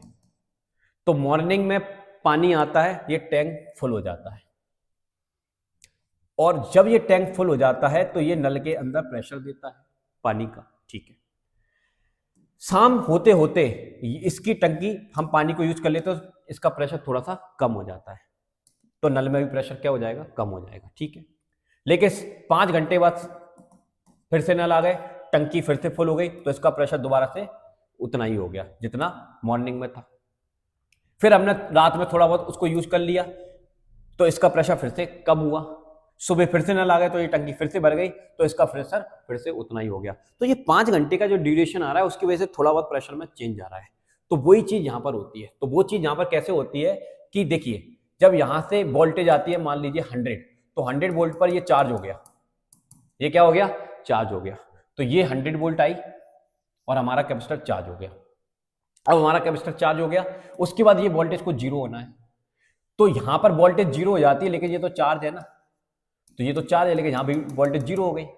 तो ये चार्ज क्या होगा, इसमें से फ्लो हो जाएगा, और जब इसमें से फ्लो हो जाएगा तो ये अपने वोल्टेज को क्या कर लेगा, कम कर लेगा। तो ये 100 से क्या कर लेगा, 99 कर लेगा, 98 कर लेगा, 97 कर लेगा, ठीक है। तो ये जब कम होता है, कुछ टाइम बाद जैसे ही ये कम हुआ, थोड़ी देर बाद फिर से यहां पर वोल्टेज कितनी आ जाएगी, 100 आ जाएगी। अब 100 आएगी तो ये डिस्चार्ज हो चुका था थोड़ा सा, तो इसको फिर से चार्ज मिलेगा, तो ये दोबारा से क्या हो जाएगा, 100 वोल्ट आ जाएगा। लेकिन आप क्या देख रहा है कि जब यहां पर 100 वोल्ट होता है तो यहां पर हमको कितना वोल्ट मिलता है, 100 वोल्ट मिलता है। जब यहां पर 0 वोल्ट हो जाता है तो ये अपना चार्ज फ्लो करा के भी हमेशा यहां पर कितना बनाता है, 100 वोल्ट बनाता है।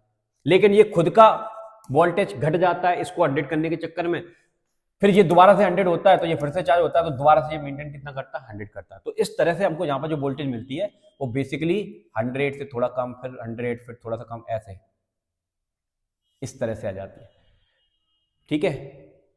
इस तरह से पल्स बनना स्टार्ट हो जाती है।